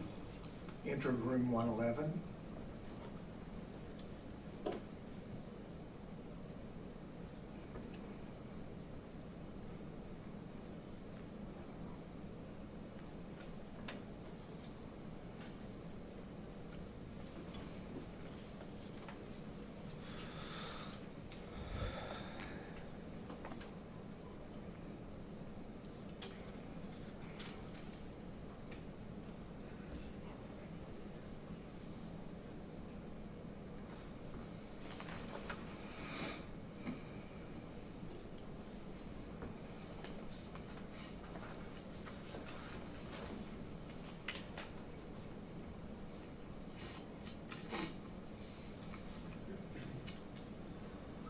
Would have been approximately 60, but I'd have to count it manually. Well, approximately, probably enough here. Approximately how many times was there gunfire from the time the gunman entered 111 until Coronado said shots fired, shots fired? That would be the approximately. And I just didn't hear the number. It's approximately 60. It's probably a little bit more than that. Okay. So we have those 60 shots plus how many in the hallway 21 shots. and along the west side? 16. And 2 possibly as Adrian Gonzales is parking, is that correct? Correct. That would be included in the 8 from the west lot area. And after the gunman entered rooms 111 and 112, did dispatch have a dispatch of Adrian Gonzales calling for cover, for a Yes. unit to come provide cover? Can Yes. you tell us when that occurred?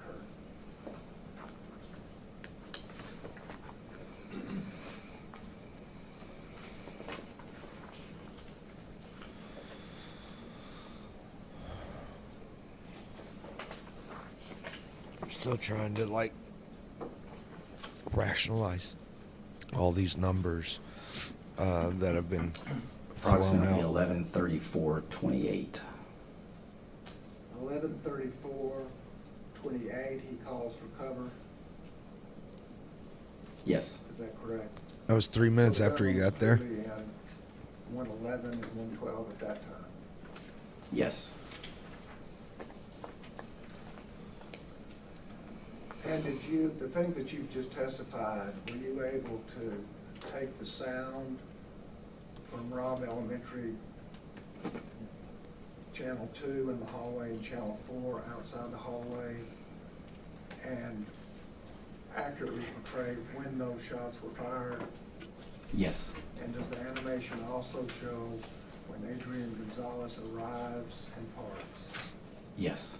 And does it also show where the gunman wrecked out and his travel all the way until he gets into 111 and 112? Yes. Does it also show the arrival of Coronado and Salcedo and Mendoza? Yes. And we've also heard about an Officer Hill. Does it also show where Officer Hill arrived at his location? Yes.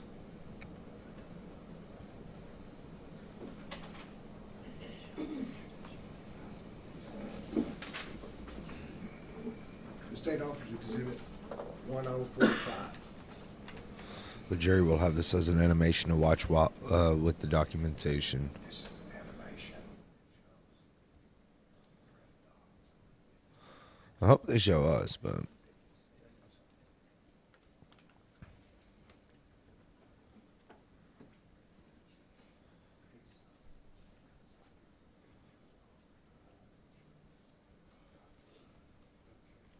I'll tell you what, folks, go ahead and take your morning 10-minute break, and we'll resume when you come back. Please remember my instructions, 10 minutes. Would everyone rise for the jury? all right, we're on our 10-minute break. When they say 10 minutes, they mean 35 minutes and everything else. So, what are y'all's thoughts? I know we typically answer questions right now, but what are y'all's thoughts thus far today? Not the trial overall, but just thus far today. Yeah, and be sure this is a 10-minute break. Get up, stretch, drink some water, all the good shit.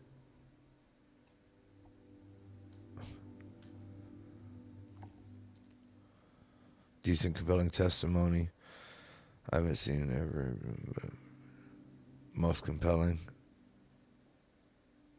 This proves there was ample time. It's a good witness for the DA timeline. 176 shots to 30. Wow.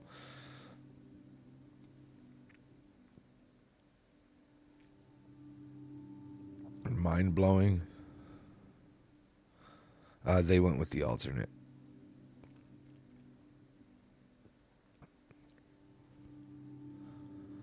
Today we are finding out how incompetent they all were. Absolutely. The prosecution is really not doing their best. They never do.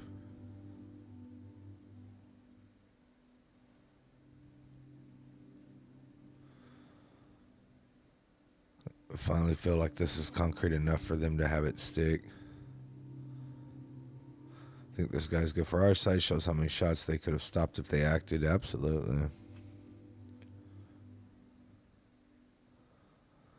Did they say the total shots fired? They did. I should have saved it. I'll have to go back and get the information.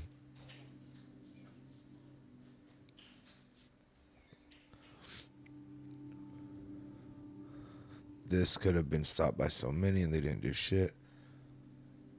How am I feeling?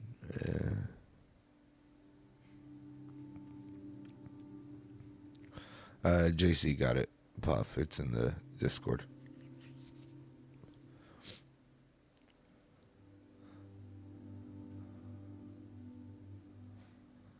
The timeline is a lot to take in, so I truly hope they get it in a way that's easier to, yeah, understand. I probably have more data than them. I have quite a bit, that's for damn sure. 1 second, guys.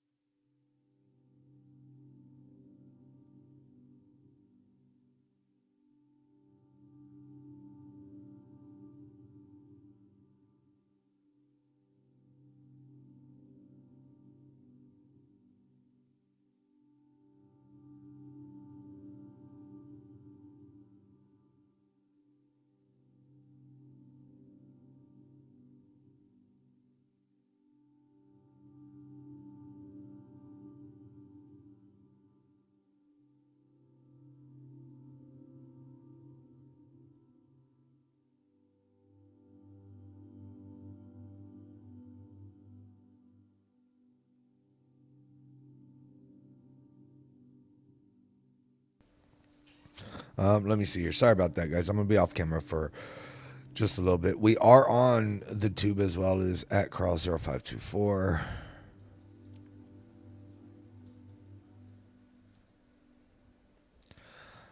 This is hard. This is hard. I kind of like zoned out there for a second. Not like zoned out, but I was just running through numbers, all of those numbers in my head, the times and the shots and everything like that. And it really got me there for a second. The lights were on, but no one was home. I was out of it. Just trying to. So what I have to do is I have to try to see how it makes sense to me. Right. And it's like, this is one of the things that's hard. It doesn't make sense to me that he didn't do anything.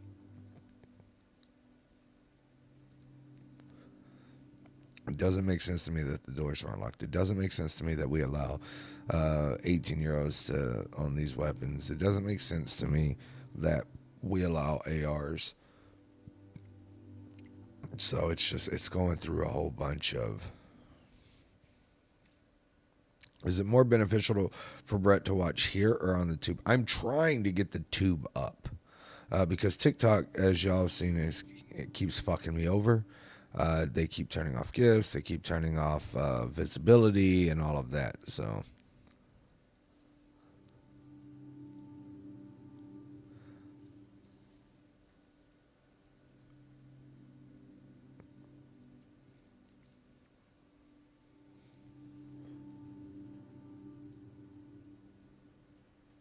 Will court be in session on Monday?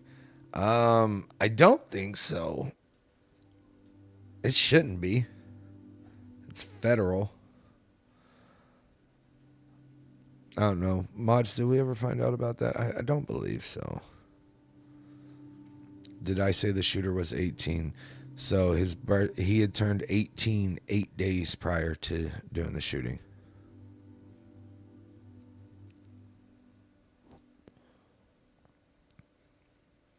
That's what I thought. Guys. Oh, they definitely will. At the end, he'll be like, oh, we're going to recess until probably Tuesday.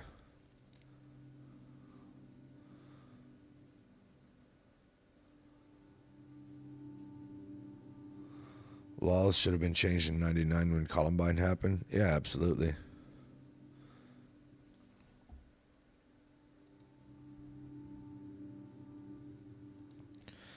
All right. One of our resident lawyers says, yes, courts are closed. So next week is week 3. We're on day 10 currently.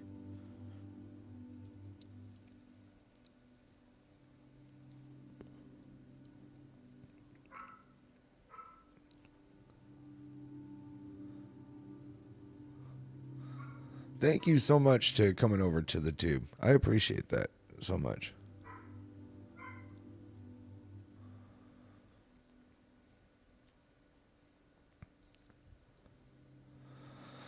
We got any more questions real quick?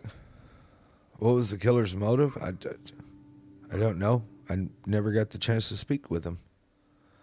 Is Mel upset? Yeah, she's barking to come inside.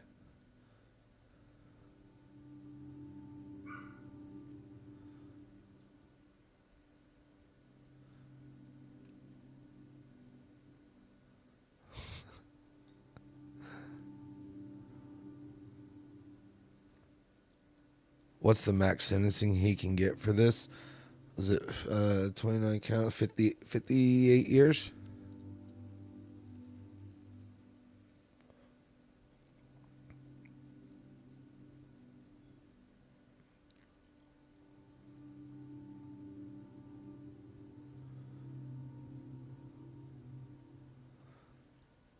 The way they protect the banks, they should protect the schools as well. Our children matter. So here's the thing.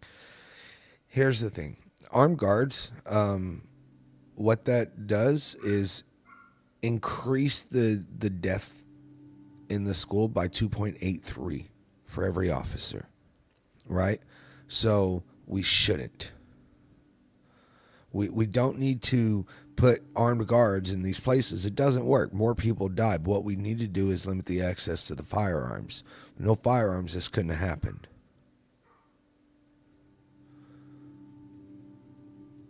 Like, there were literally 376 officers that sat outside for 77 minutes.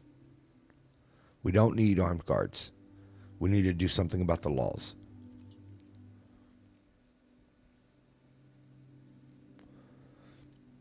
Yeah, 58 years. If he gets convicted and he gets the max, right? That'll be a life sentence for him.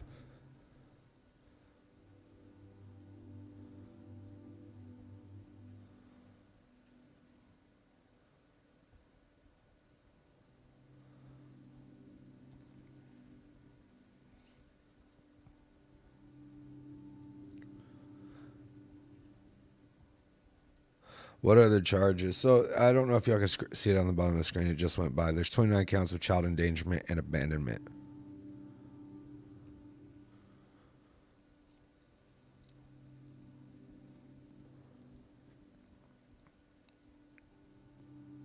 Yeah, there shouldn't be. Metal detectors don't work either. Plus, it creates literally the only fucking good use of this word, a fucking fatal funnel for children going into schools.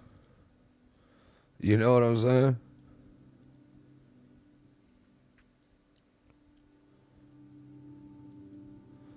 You had to miss Monday through Thursday this week. So you can rewatch them all at Cross0524 on YouTube.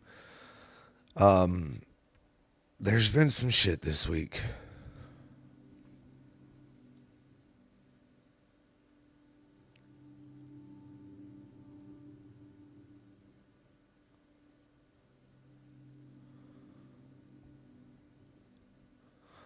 Was any reasons given for the unlocked doors? Well, maintenance didn't lock the outside doors. I've never been this unproductive at work as I've been during this trial. Well, I appreciate it. I know it's hard, but I appreciate each and everybody.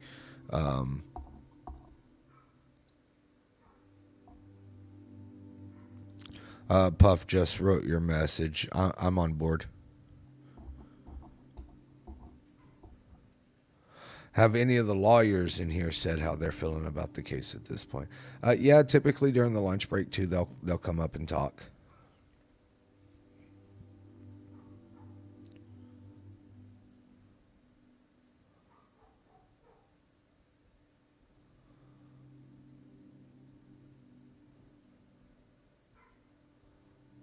I'm listening while grooming dogs. Even my dogs are. I need to go and get my dog groomed again.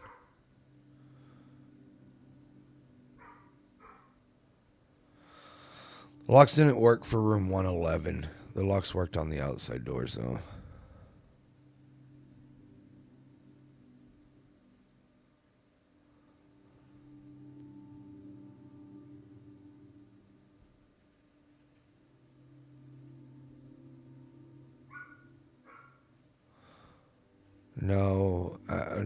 I didn't see any officer actually playing on their phone. Yeah, Mel's a little annoyed right now.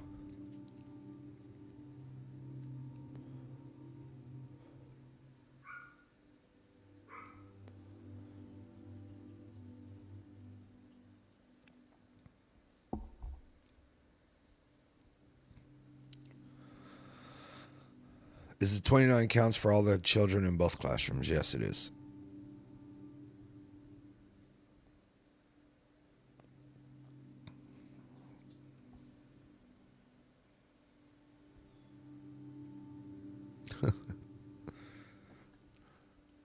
W's Dan. I'm gonna see if Nikki will. Getting up requires a lot right now. My fucking back went completely out again last night, so it's been rough. I didn't get no sleep.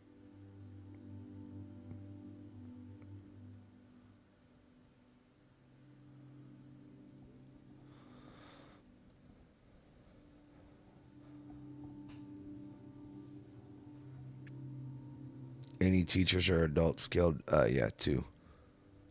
Is court TV on a break? The court itself is on a break. Yeah, the court itself is on a break.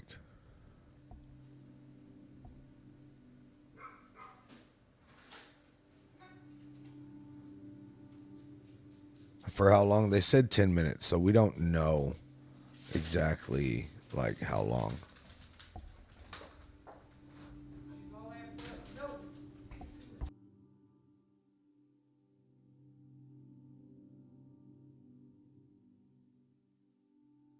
Yeah, she's big excited to get in. Now she's just fucking with Nikki.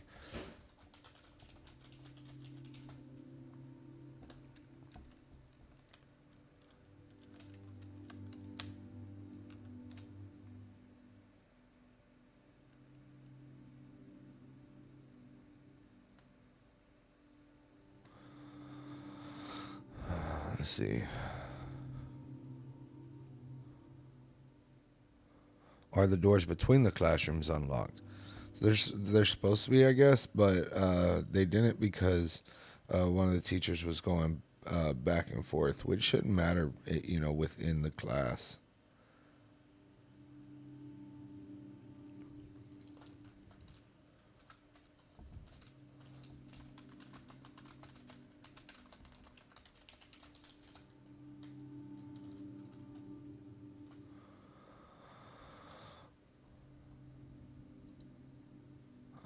Are we coming back in?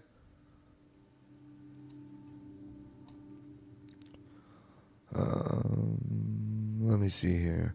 Correct me if I'm wrong, but Brett led to him being unemployed. Yes. So the sit out did. Ranger Hill, so you've seen the animation, obviously, that the government wants to admit? Yes. And did you put that animation together? Yes. Okay. And the animation shows kind of cars coming in. We are back. And then also indications, red X's of where you anticipate to testify where the shooter, what his path he took, right? That's the locations are the general location and approximation. But where you put the shooter walking are the actual locations of the shells, not the general locations of those, right? It could still be the general location. It's a circle. Well, let me just ask the question one by one. So where the X's are the actual locations of where the shells were found, the spent shell casings, correct? They're going to be very close to the approximate location, yes. Well, you've seen the pictures of where they were located, correct? Yes. Not animations, you saw the actual pictures? Yes. Okay, so you know where they were located, correct? Yes. Okay, and so you placed the shooter's path on exactly where the shells were, correct? I placed them in the approximate location. I wouldn't say it was exactly on. I don't know that for What does sure. approximate mean to you? Very close. Like on top of, right? Very close includes on top of. Right, that's my point. And so you placed the path of the shooter on top of, I very do close, like approximate your definition ACAP of each 100%, but I do love how the And then the approximate Rangers and location. shit are not letting And how Nico big is do the his circle that you're bullshit. talking about of where the They're not shooter- doing it for justice or accountability. just They're a doing it to circle. protect their own There's no asses, scientific but value still. to the size of the circle, again, it's an approximate location. So it could be 6 feet, it could be 1 inch. I could say yes, it could be 6 feet. And Judge, that lack of clarity is what's going to confuse the issues to the jury. So there's no probative value of that. He can testify to what he wants to. I can cross-examine him. But for the jury to have evidence that's actually admitted to them, they can go back and think that's exactly what the path he took, I think would mislead the jury, Judge. And under a 403 analysis, it's not probative at all, and it's very prejudicial, cumulatively, based off the other stuff that we objected to. And we would explain that it's not precise, that it's general, Your Honor, so there is nothing misleading to it. Well, you can point that out on a diagram. You don't have to enter it into evidence to mislead the jury. Just point it out. He can say what he wants, and I'll cross him very specifically. Well, the timing is also what's critical, Your Honor. Well, he can testify to the time. All right. I'm going to overrule the objection, find the probative outweighs the prejudicial. Let's go. And find it goes to the weight, not to the admissibility, but you're certainly entitled to cross-examine him at length in that regard. Good call, Judge. Good call, Judge. Fucking finally.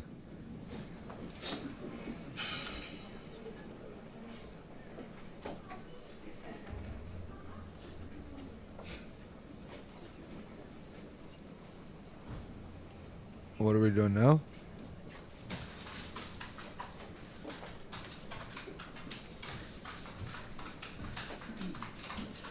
Mel, chill out, girl. Be seated in the courtroom, please.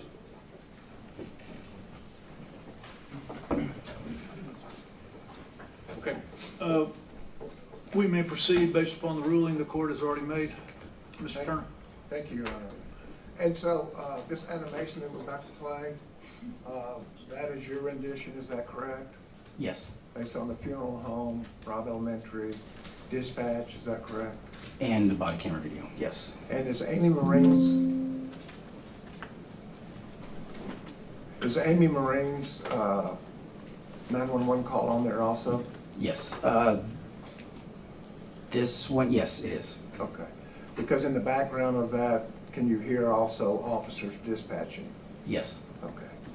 So that and the sound of gunfire, as far as the timing, as well as the animation, shows where people were when shots were being fired. Yes. And people were making dispatch. Yes.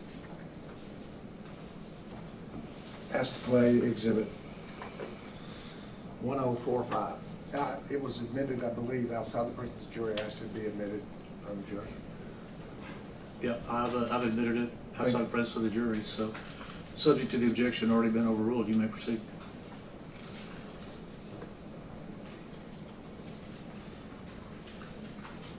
Could you stop it right there for a second? And so just to orient us on this exhibit, could you show us again where the truck runs into the ditch?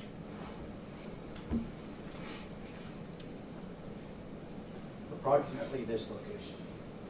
And how does it explain the track that the gunman takes? How does the animation?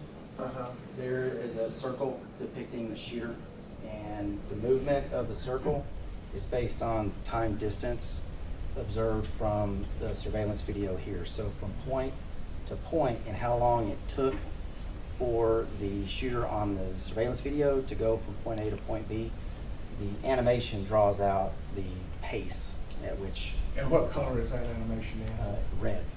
What? Red. Okay. And as the shooter enters that southwest corner and goes up the west wall, how were you able to draw the line that the shooter went? It's going to be the general location of where the fired cartridge casings were located. We know that the shooter was going to be in between the cars and the west wall, and so it's the direct path that the shooter would have taken to get from this point up to the west door. And you're saying that this is general, not precise? Correct. One or two steps, it could be all. Correct. Okay. And then is there a blue line also? Yes. And what does the blue line represent? The blue line represents Mr. Gonzales as he enters through the west gate and then travels to his stopping point approximately in that location. And are there other blue vehicles that show up? Yes. And would you point those out? It'll be Officer Jesus Mendoza, Juan Saucedo, and Sergeant Telesforo Coronado when they arrive in this location, and it shows where the directions from which they came and then stopping. And does it show the timing that they get there It does, yes. in relationship to both the shooter and Adrian Gonzales? Yes. And finally, Randy Hill, another officer, who was originally dispatched to the crash. He arrives up in this location. does it show when he arrives also Yes, in relationship to the gunman as well as all the other vehicles? yes, And are there sounds on this animation? yes, And the sounds were captured from Rod Elementary microphones? yes. And is there any other sound? Yes, there are, the 911 phone call from Amy Marin, the Rob Channel 2, the sounds of the shots from inside Rob Elementary, Rob Channel 4, which is going to be over in this location, the sound that microphone for that camera was able to collect, as well as body camera for Sergeant Coronado. And why is Amy Marine's 911 call so important? One, there was a lot of information just as far as what she was relaying to Uvalde Communications, but also. Where was she as she was relaying that information? Well, she had gone outside the fourth grade building with her cell phone to report the crash.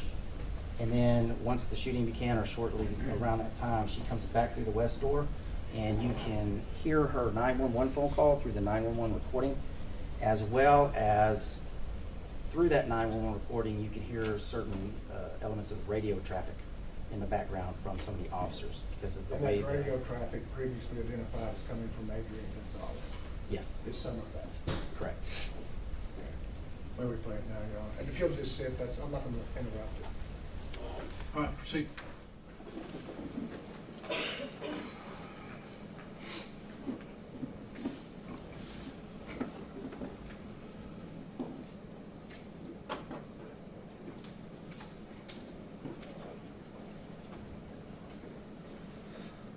Okay, there we go. There's the red car.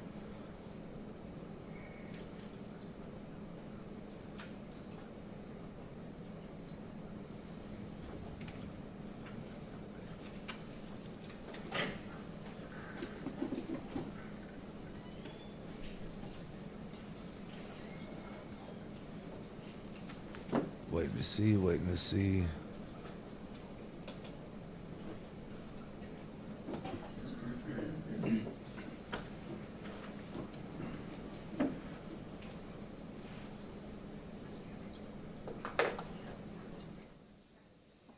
Okay, so he's on the outside of his vehicle. The people from the funeral home are coming across.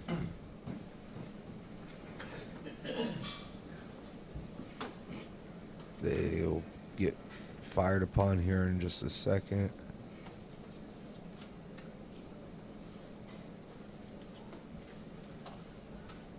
That's when they're getting fired upon.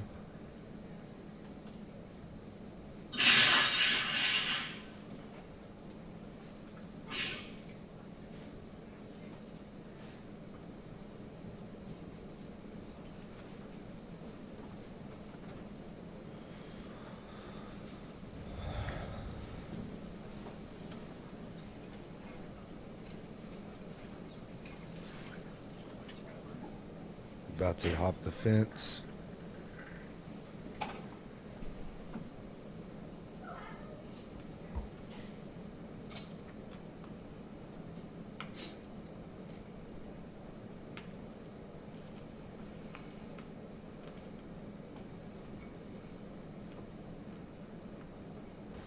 Just casually strolling.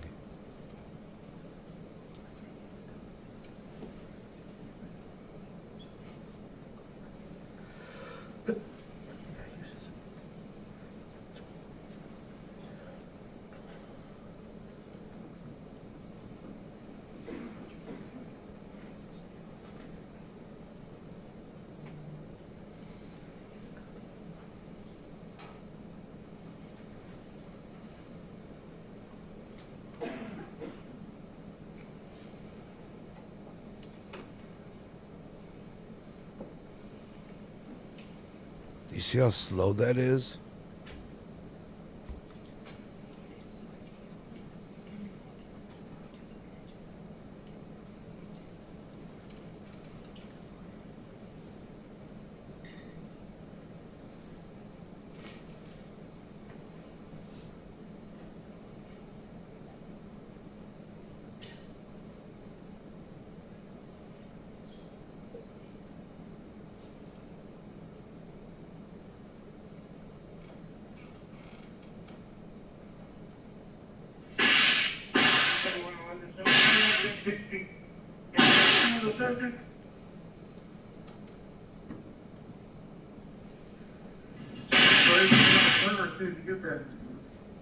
He drove right by him. He drove right by him. Not at this time, sir. Caller cannot remember what he was wearing. I have one other complaint on the line. When the person wears black jeans, correction, black and jeans. The application was jumping over the fence into the schoolyard. Stop fire, you got me a road school. 23. He's just standing there. He let him get the fuck away. Make contact with the flight. Units is coming behind us. He's behind the school.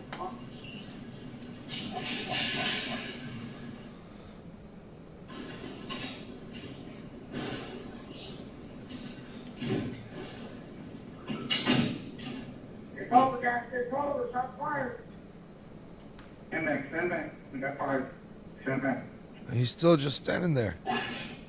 Units advised caller stating that now for the city back to school, back to the school. On the west school, on the west side of the school by the vehicle.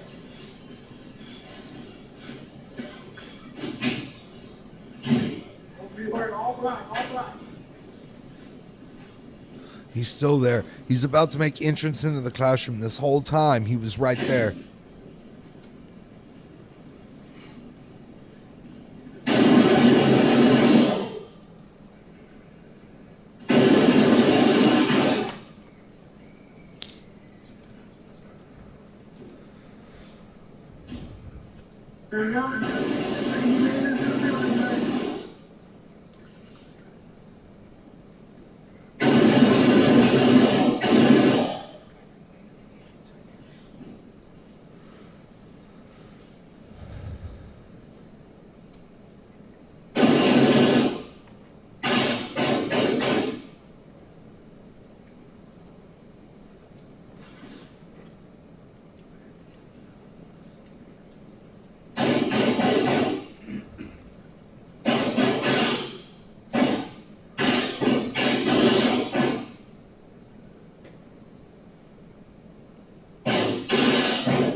Give me some cover unit over here.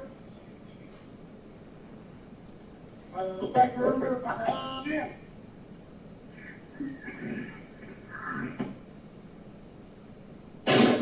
Right there, unit, right there. I need somebody to come into the parking lot. Come into the parking lot, 304.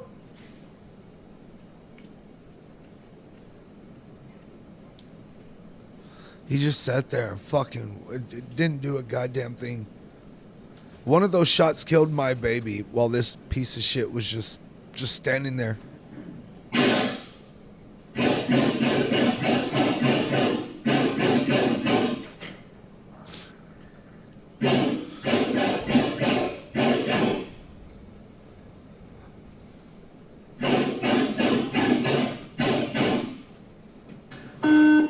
Guys, be careful! He might be in that building! Okay, Uvalde, they're saying that he's possibly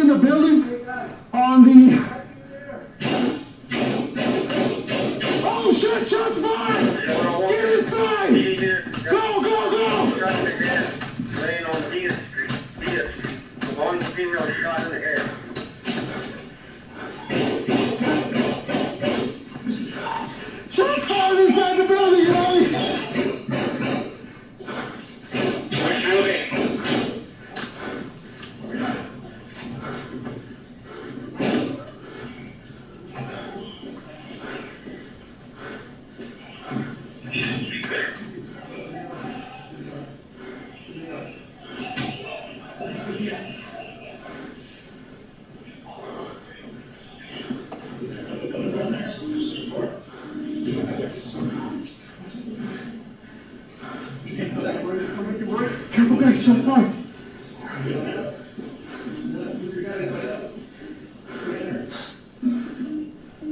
Yeah, right here.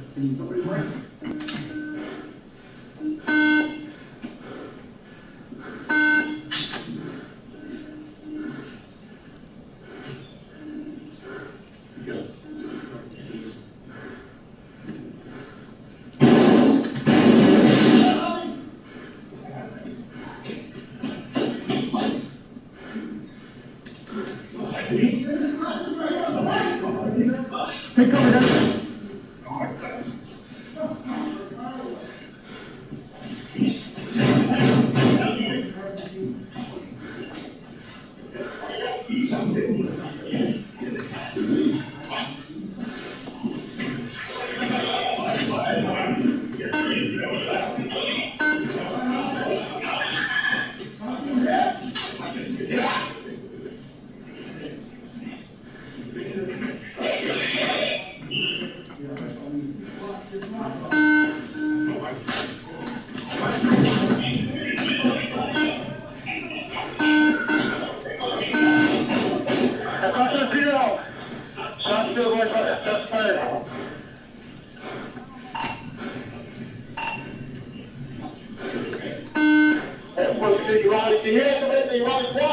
Stay right there, guys.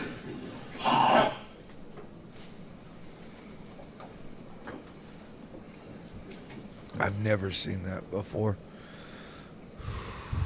Is that a fair and accurate depiction of your work as to the timing of when the shots fired and the movement of the officers? Yes. And raw video, channel 2, played all the way through his conclusion. After the gunman entered 111, did he ever come back out into the hallway? No. There was no coming out and shooting at Javi, Martinez, and Eddie Canales? Correct, he did not come out.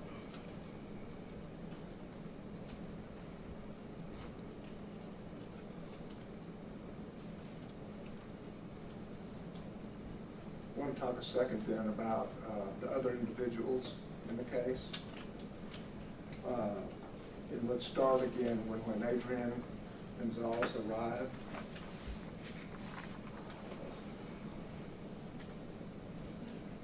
What time was that again? Is this when he drove through the west gate or when he parked? Approximately 11:31:55.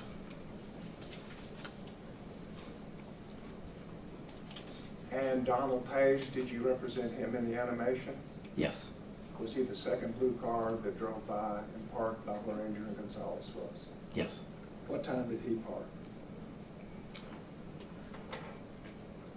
Approximately 11:35:10. 11:35:10. Yes. So 3 minutes and 15 seconds after Adrian Gonzales.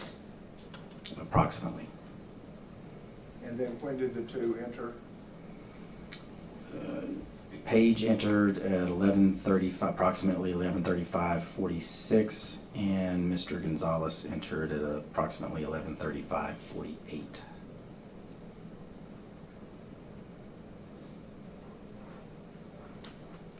And we've had some talk and some testimony about Officer Hill. Do you recall that the dispatch called out for Geraldine and Old Carrizo Road? I recall the Craspian dispatched to Officer Hill at 715 Old Carrizo Road. It was not at Grove Street in Geraldine. Correct, it was not. And what time did Officer Hill arrive at Old Carrizo Road in Geraldine? Approximately 11:35:16. 11:35. I'm sorry, 11:33:16. 11:33:15. And what time did the gunman enter Robb Elementary School? Approximately 11:32:59. So 16 seconds before Hill arrived at Old Carrizo Road in Geraldine, the gunman was already in the building. Yes. And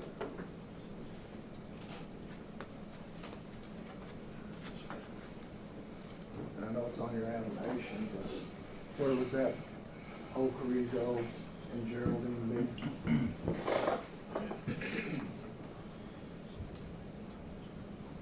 This intersection right here. And the gunman was already in the building about 15 seconds. Approximately. And which building?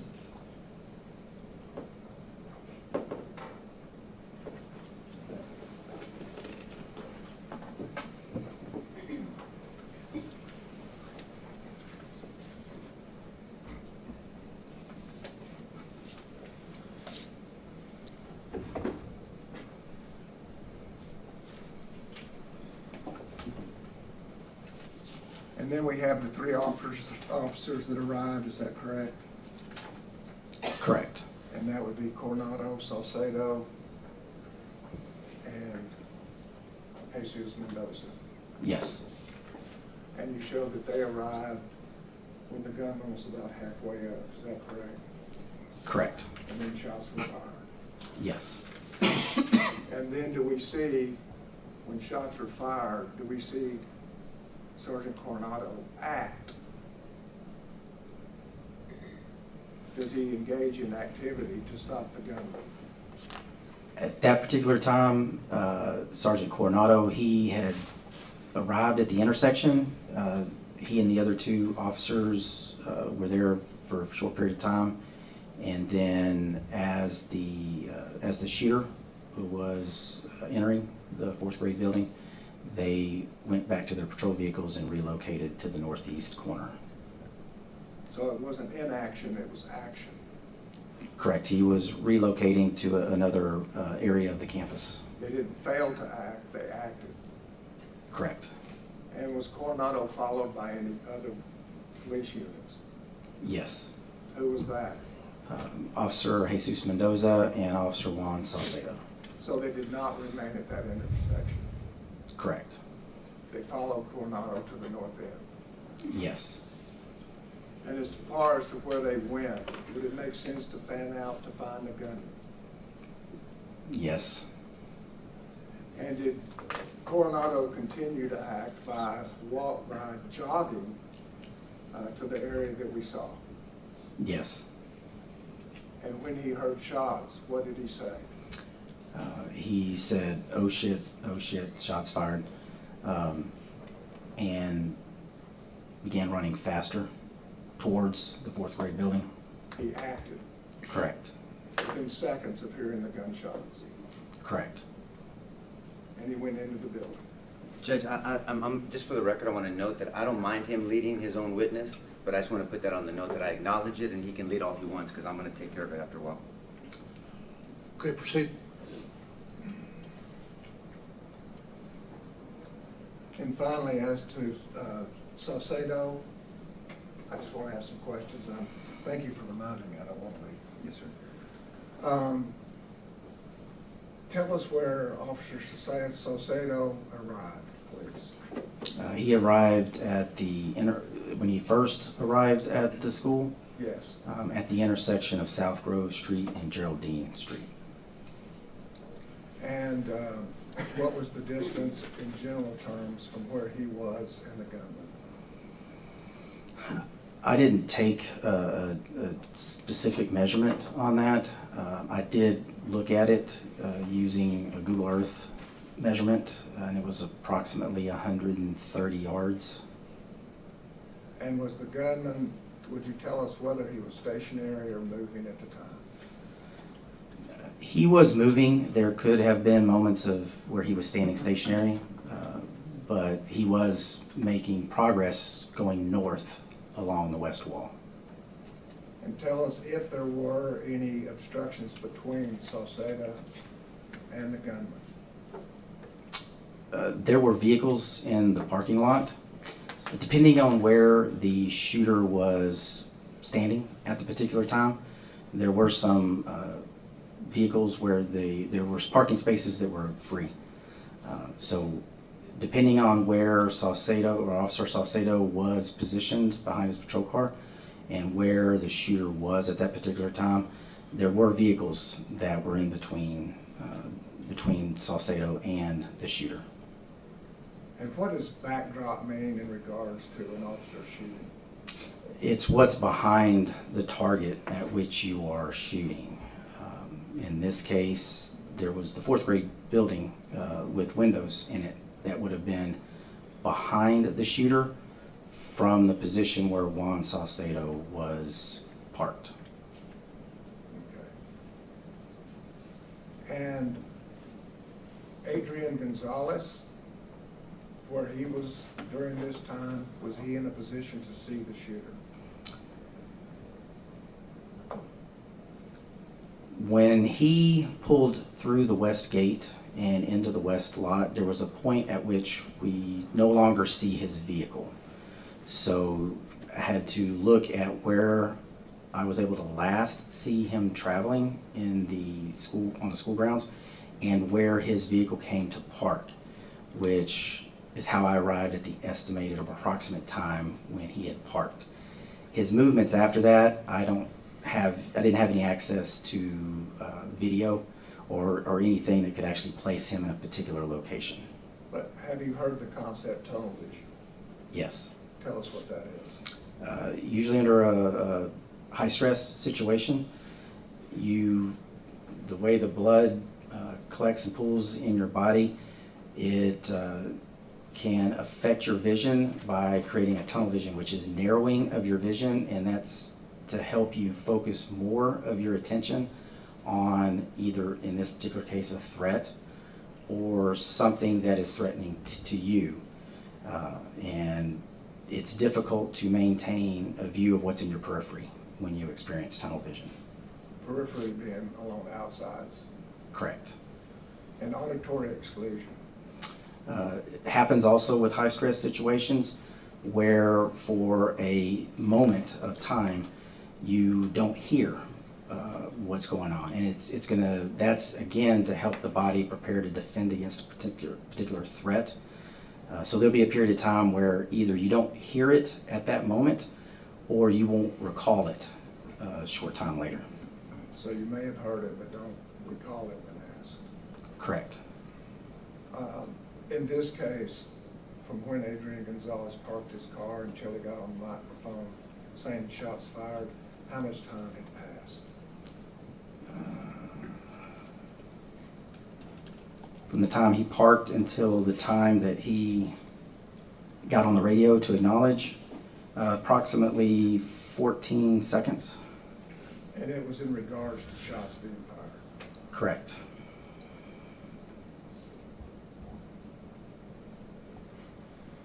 And as to Saucedo and Adrian Gonzales, their two positions at the time Saucedo arrives, who had better cover?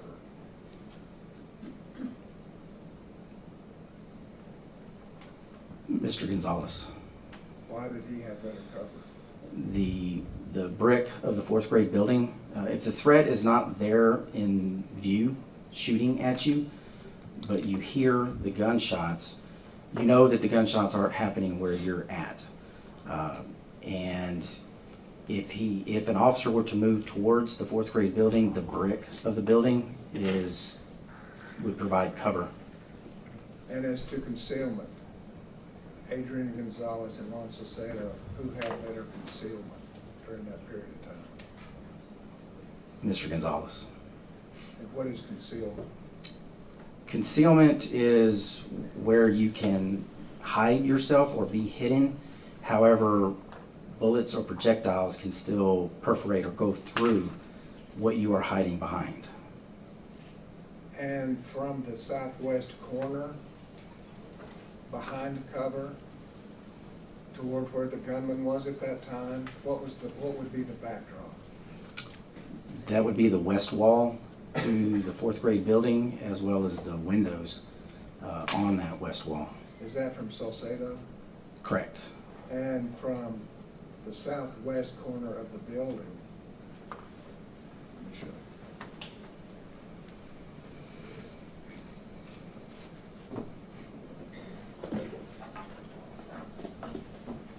From the southwest corner of the building and where the gunman was at the time, what would the backdrop be for that? From here, Yes. from what position would I be looking? From the corner, looking toward the gunman. So up here, if you were to look straight across, the backdrop would be back in here. Okay. So which would have the safest backdrop? In order for, between Officer Salcedo and Mr. Gonzales, as far as taking a shot at that particular time, the safest backdrop would be from Officer Salcedo. With the class behind it? No, I'm sorry. I'm sorry. I misspoke because of the windows that are in here. With Mr. Gonzales, he does have a backdrop of this neighborhood here. However, there's a vehicle that was parked right here, a black Ford Expedition. Although a vehicle is not the best form of cover, the engine block can provide some cover. That would also help you use the angles to put the backdrop at the electrical box that was here, as well as any brick Describe where the electrical box was. right here. Why does that improve the backdrop? It's a large piece of metal equipment, and it's going to have a lot of components inside. Those components could act similarly to an engine block and could stop a projectile from penetrating or perforating through that object. To go through and hit an unintended target. Correct.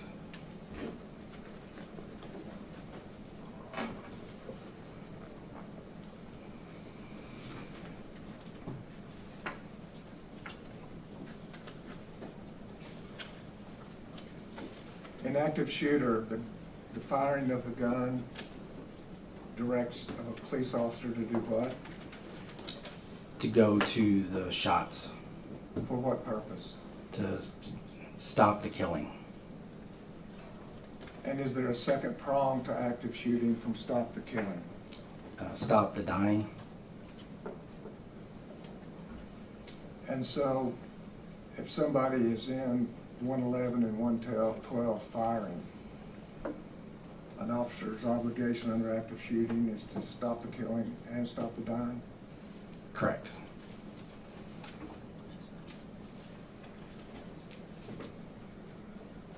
So, all individuals who are shot do not die. Correct. Some are injured. Yes. And what do injured people injured by gunfire need? Medical attention. And can that be slow or should it be quick? It should be as quick as possible. Is that what Stop the Dying is about? Yes. And so when we speak of containing a gunman in a room, is there a difference if the gunman is in a room where there has been shooting versus a room that is empty? Yes. And what is that?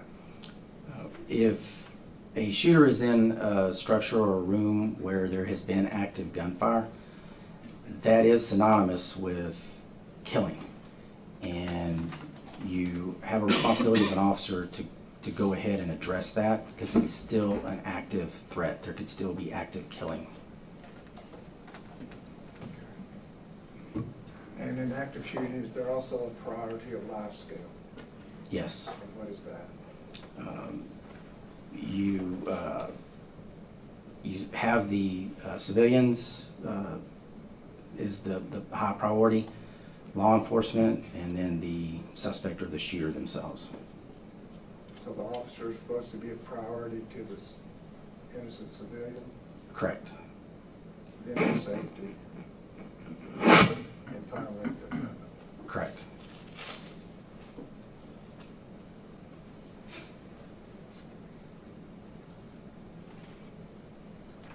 Pass the witness. Yes, sir, You may thank you. proceed. Ranger Hill, my name is Nico LaHood. I'm one of the lawyers that's representing Mr. Gonzales. You've testified before? Yes. Okay. So you understand cross-examination? Yes. Okay. And so I'm gonna ask you questions, leading questions, some open-ended questions, but the rules allow that. And I'm gonna I'm gonna ask you specific questions, okay? Okay. And I'm gonna push back on you a little bit, but I wanna give you a heads up, Okay. okay? I'm not trying to be disrespectful, and I'm not attacking your character, but I'm gonna attack your opinions and your perceptions, okay? Yes. And if you don't understand my question, you just tell me, Nico, just repeat that, or I don't understand that, and I'm happy to do that, okay? Yes. What did you review and prepare in preparation for your testimony today? I reviewed the critical videos that I used to prepare the synchronization. I reviewed the timeline events up to approximately 11:45 a.m., as well as all the diagrams, the physical evidence that was collected, or the physical evidence log, as well as my reports. And what reports did you create? You, like individual reports from your earlier investigation? Yes, yes. And did you, I think I showed it to you earlier, you created Department of Public Safety Intelligence and Counterterrorism Critical Event Timeline? There was an analytical team that I was a part of, and we compiled that timeline. Yes. Right. You, when you say we, how many people? You and how many? The team started out initially with 7, and then towards the end there were 3. And you were one of the 3? Correct. Okay. And do you have a copy of this critical timeline in front of you? Yes. Okay, good. So if I refer you to pages, I don't have to walk up every time. Can you have it ready, please? If you could refer me to times. Yes, sir. I don't have the page numbers. Well, they're on the bottom, right? TR? They're not on my copy. I don't have the page numbers, but the times will direct. Fair enough. But then I will, may I look at your copy really quick? Sure. You can keep it there. I'll go to you. Just want to make sure we're on the same page. You just don't have the pages. Okay.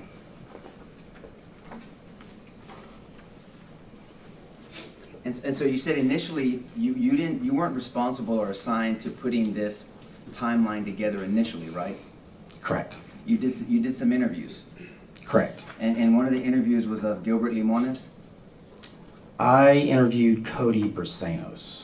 Who interviewed Gilbert Limones? I believe that was Ranger Barina. But you reviewed that interview, right? I didn't review Gilbert Limones' interview. I want to make sure I'm clear. But you're part of a eventually a three-person team that put all this together, and you didn't interview Mr. Limones? You didn't review his interview? I didn't review it in preparation for trial. I reviewed it early on in the investigation. Okay, so I'm sorry. I'm going to shift now to just the whole investigation and how you put this together. Okay. Okay. So you did review Gilbert Limones' interview, correct? Yes. Okay. And part of that interview, you had to reconcile what he said to his 911 call at 11:29:05, correct? Yes.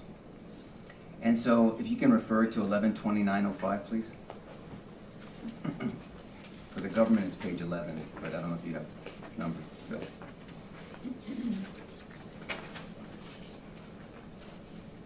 Yes, I have it. Okay. Now the 11:29:05. Do you see Gilbert Limones called 911? Yes. Okay, so I just want to make sure we're on the same page since Yes. we didn't have the page numbers.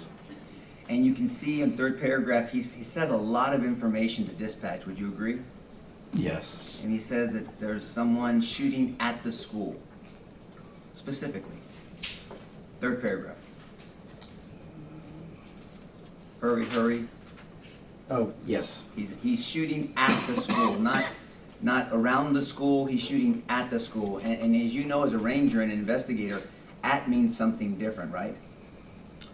You have to take it into context. Okay, well, if I say I'm looking at you, does that mean I'm looking at Bill, Mr. Turner? It's possible. I can be looking at you and focused on you. I'm not talking about peripheral. I can look at you and I don't have cross eyes. I'm not looking. I can look at you and look at Mr. Turner at the same time. Well, you can look at me. Wow, a and little you can bit see him ableist in there. your peripheral view. I know. I said aside from peripheral, because peripheral is not focus, right? Correct. Right. So peripheral, you can see some of the jury like I can, but you can't describe what clothes they're wearing. Now you just turned your head. Now from your peripheral, can you describe clothes on the jury? I cannot. You cannot. So I cannot look at you and look at Mr. Turner at the same time. Would you agree? I can speak for myself on that. Okay. Will you look at Mr. Turner? Look at Mr. Turner, please. Can you see me in peripheral? I can. How many fingers I'm holding up? I cannot tell. Okay, so you cannot look at Mr. Turner and look at me at the same time, right? I cannot. Okay, that's all I was saying. Wasn't a trick question. And so when Mr. Limones, because you investigated this situation, he said the shooter is shooting, this person is shooting at the school, the vast majority of us, maybe not you, would think that those bullets are going to the direction of the school. Is that a fair statement? I would say that they were going towards the school. What's the difference between towards and at to you? Well, in your definition, at is directly. I would, based on the context of Mr. Limones' 911 call, would interpret what he said is that the shooter is shooting towards the direction or in the direction of the school. Or Maybe he's not necessarily at the at school the shooting. brick or a particular point. If someone was pointing a gun at you versus towards you, would you feel any less safe or more He's shooting in danger? at the school. That could be I like would he feel is equally located in at the Me school too. shooting. But what we know though is that Mr. Limones said that to 911 early on, 11:29:05, and we know that the shooter entered the building. You said 11:32:59. Do you remember testifying to that? When he entered the west door, Yes, sir. It's really 11:32:58. approximately 11:30. Yeah, and What does your timeline say? so it's 11:32:58 with some milliseconds, and it rounds up. So it's an approximate. Well, hold on, but in your timeline, it doesn't say 11:32:59, right?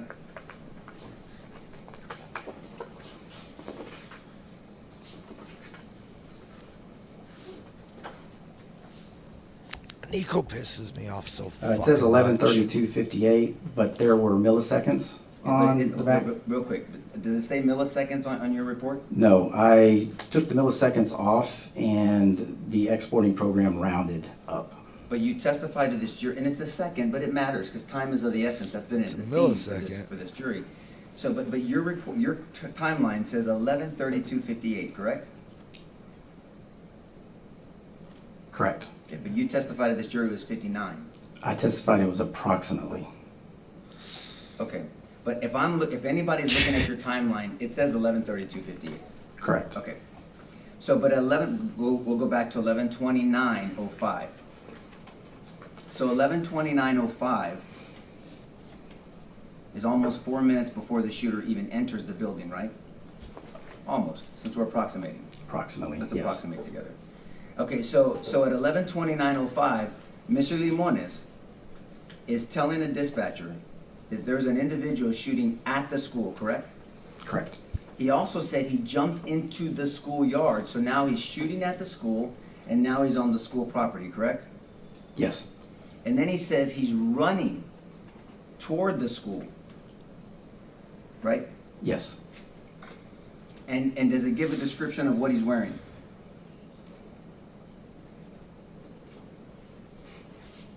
It's right, it's the next line under. Which line are you referring to, sir? I referenced he's running towards the school, right in the middle, and then right underneath it, it says he's wearing black, correct? Correct. Correct. Yes, he's wearing black. And he even says he's a young kid, so we know we're not looking for someone with gray hair, right? Possibly, yes. Yes. That's approximately. And so this is pretty detailed description of what Mr. Limones was telling the dispatcher almost 4 minutes before this shooter entered the school, right? Correct. And then the dispatcher said, I have officers there. I'm gonna go ahead and disconnect you with you, right? Are you looking further down on the page? Yes, sir, at the bottom of that same 11:29:05. Fourth line from the Yes. bottom. Communication says they have units heading that way. No, well, and didn't discontinue. didn't say heading that way. What does it say? Okay, sir. So since I have officers where? Since I have officers there, yes. So that the officers are already on the scene. That's what it sounds like. Fair enough? Yes. But there weren't officers there, right? Not at that time. And so the dispatcher used that excuse to get off the phone with Mr. Limones, right? I'm going to go ahead and disconnect. I don't know that it was an excuse. The reason, I'll say a reason, I'm sorry. The reason. Possibly. Well, it's not possibly. I'm going to go ahead and get off and disconnect with you because we have officers there. And that's typical when the officers arrive at the scene, now there's no longer a need for dispatch So they say, now I'm off, and now the officer can take the descriptions you're giving me, right? You know that as standard. Yes, Yeah, yes. just so the jury knows, so dispatch stays on the phone with a caller because there could be critical information that maybe other officers need before they arrive at the scene, so the dispatcher stays on the phone the entire time until officers are actually there, right? Generally, yes. Generally, and then they get off the phone. But officers were not there.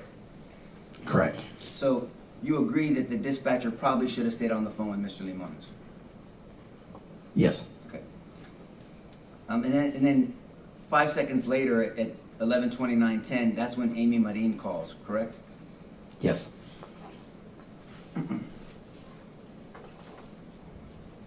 Now, did anybody interview Claudia Perez, who worked at the funeral home also?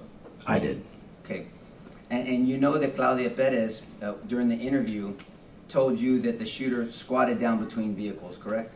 I do recall her saying something like that. And you also recall that Mr. Limones said that the shooter squatted down between vehicles at one point as well, during his interview. He didn't say it during the 911, but during his interview. It's been 3 years since I reviewed his interview, so I don't recall the specifics of what he said. He testified to the jury. All I'm saying is that's consistent with what Claudia told you. Ms. Perez told you. Okay. Is that consistent if he said that? If he said that, yes, that would be consistent. But he also did that and said that in his interview. And so I want to talk, because I'm going to go down your timeline and then reconcile it with your testimony, okay? So I'm going to try to, I would look at my notes and then I'm going to go to the timeline, so Okay. we'll go from there.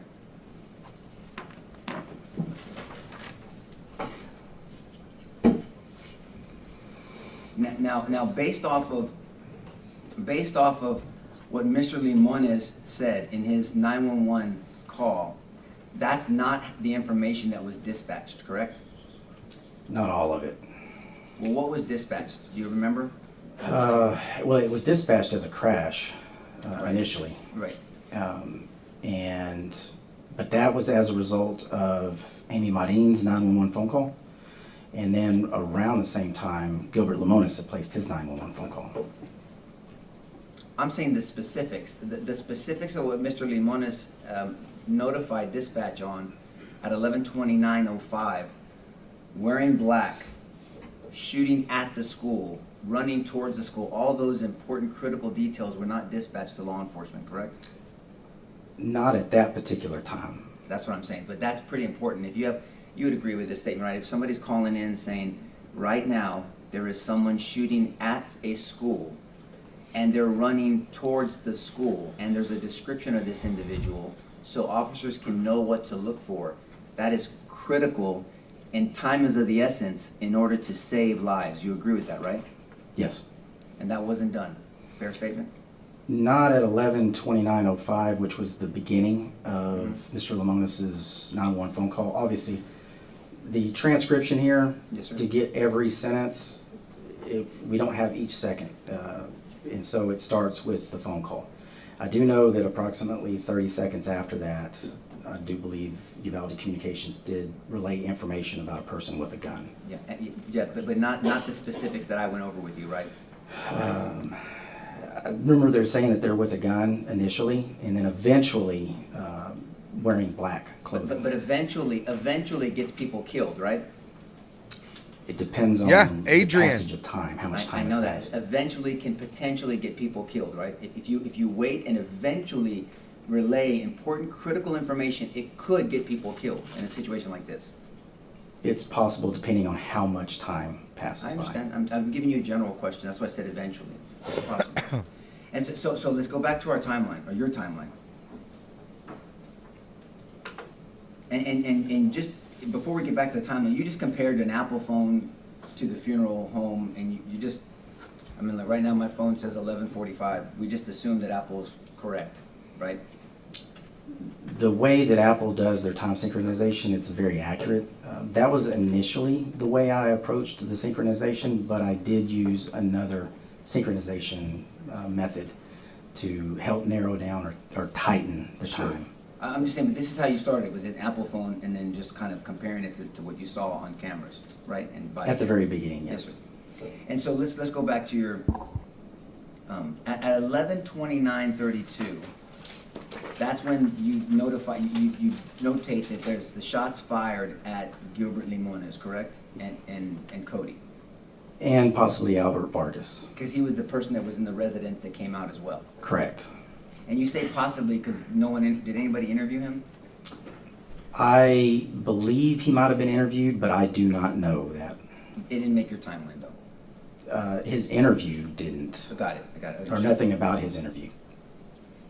But even before this though, the shooter had already tried to murder his grandma, right? Correct. And he shot his grandma in the face. Yes. And the person responsible for all this damage and heartache is dead. It's that same guy that tried to murder his grandma, right? Yes. And so back to our timeline, at 11:29:36, communication dispatches an officer, Randy Hill. Correct? Yes. And so he was specifically asked to go to route, right? To go to the incident. And he says, please be advised, shots fired. Right? Yes. Not shot fired at a school, correct? Correct. Not suspect wearing black. Correct. Not suspect running towards that same school. Correct. Okay. And that would have been critical, you already said, right, for Officer Hill to know that information, right? It would be important information, yes. We're gonna get there. I might as well do it now just because I want to have context, because you testified to something specifically that I notated, and I want to talk about it, then we'll come back to the timeline. You said that, I believe you testified that Officer Hill arrived at the scene at 11:33:32. Do you recall that? It would be approximately 11:33:16, 17. Is that on your timeline? That is not on the timeline. Yeah. And that's you making. Why is it not on your timeline? After I had submitted this investigative packet, I was reviewing the Rob Channel 4 video and was able to narrow down the time that Officer Hill arrived at the intersection of Old Carrizo and Geraldine. We'll talk about why he went to the intersection of Old Carrizo's in a second, but he didn't report in. He didn't call in when he got on the scene, right? I don't believe he did. Did you tell the state when you narrowed down when Officer Hill showed up at the scene? Because it's not on your critical timeline. Yes, I did. When did you tell the state that information? We've been talking about it probably for we had a meeting 2 months ago. Was that the first time you told the state this new information that's not on your timeline 2 months ago? Officer Randy Hill was not, he wasn't, he was a person that showed up at the scene. Yes, sir. And I was reviewing through the Rob Channel 4 video to get a better an accuracy of when he arrived, because there were sirens that you could hear from the Rob Channel 4 surveillance video. But you don't know that it's his sirens, right?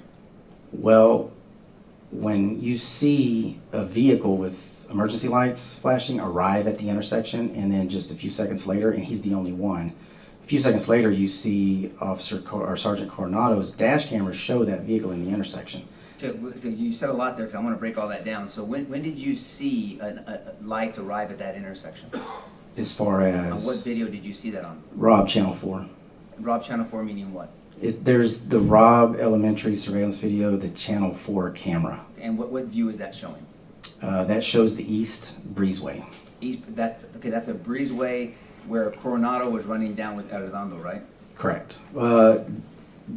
Yes, it is. Yeah, and so that breezeway,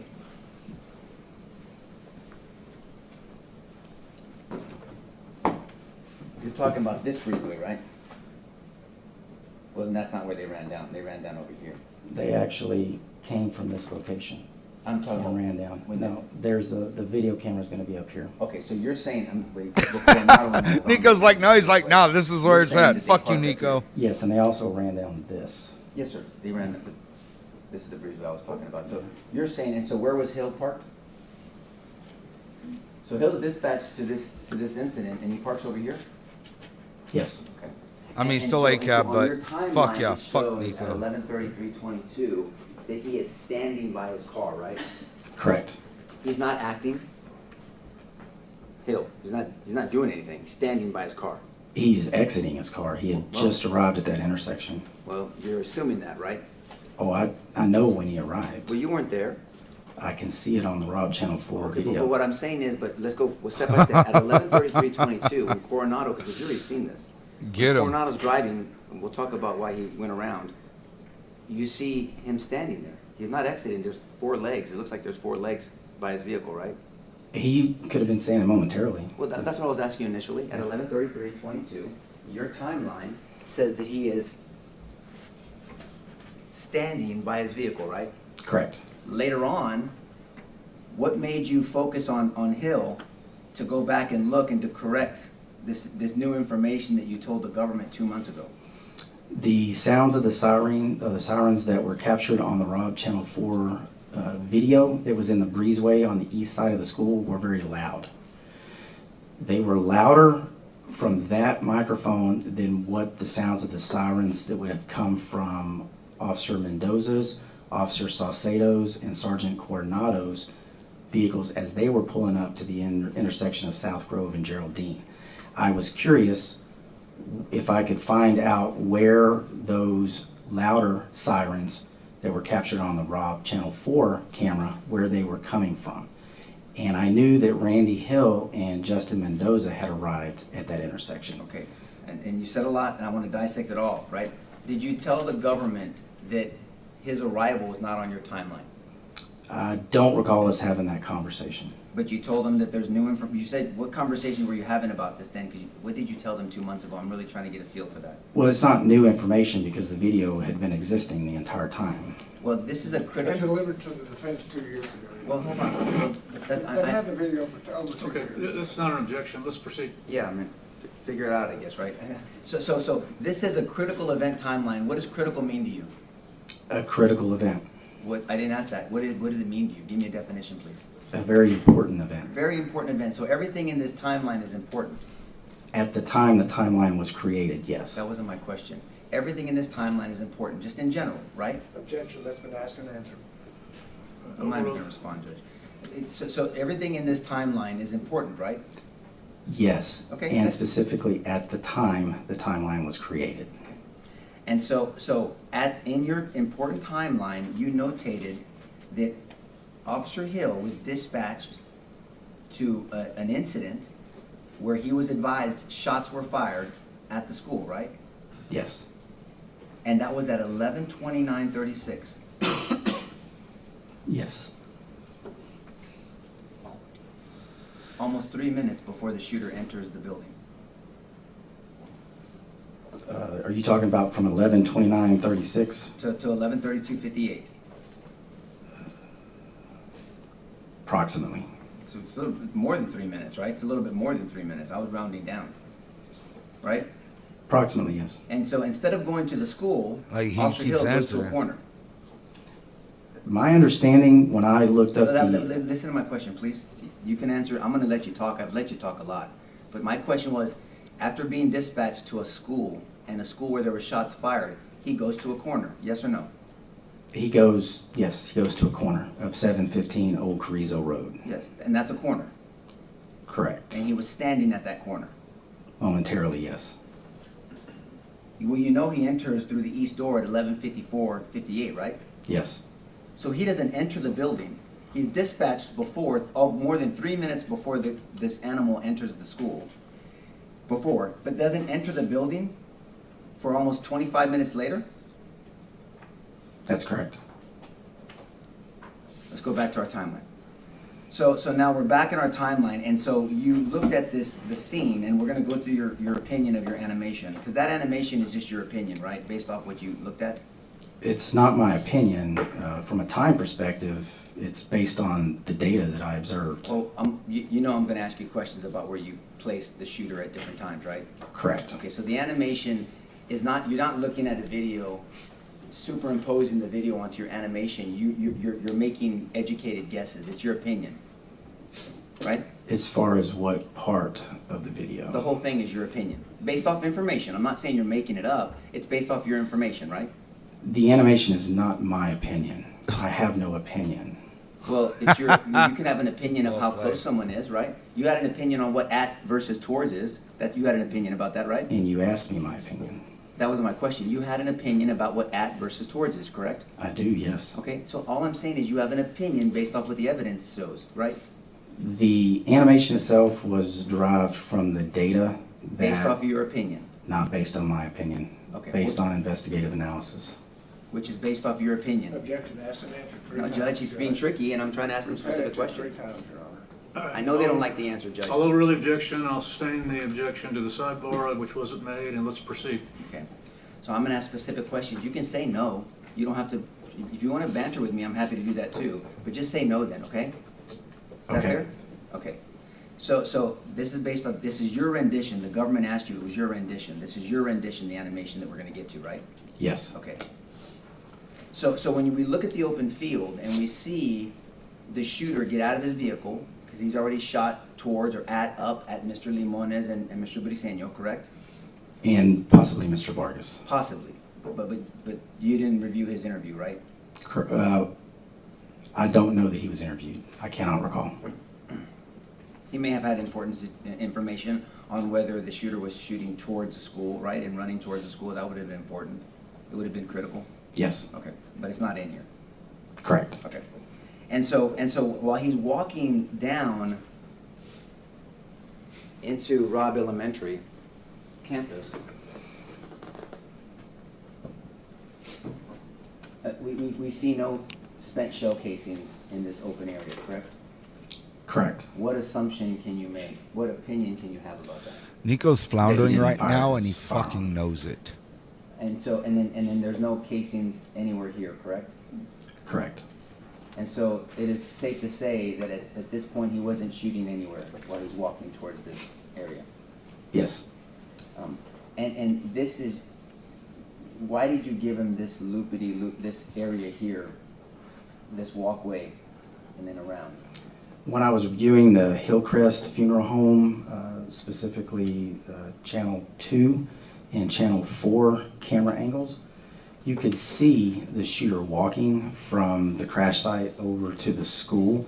Now that's not going to be this exact path. This is not a scale diagram. I'm looking for key features in the grass that were still existent on this particular Google overlay, and approximately positioned the shooter on that path. But he could have easily just gone straight this way too, right? It did not appear, looking at the Hillcrest video, that he went straight. And appear means your perception, My perception was that he didn't walk straight. your opinion. It's based on analysis of it. Your perception is your opinion, right? In that particular case, yes. There's no data points here. I mean, there's no casings, there's no footprints. That's what I'm saying. I'm just, it's not that's not meant to be a difficult question. I'm just saying he could have gone this way too, right? Correct. Object to repetitive and banter to the witness. He's answered it 3 or 4 times, Judge. Okay, I'll sustain the objection, go ahead.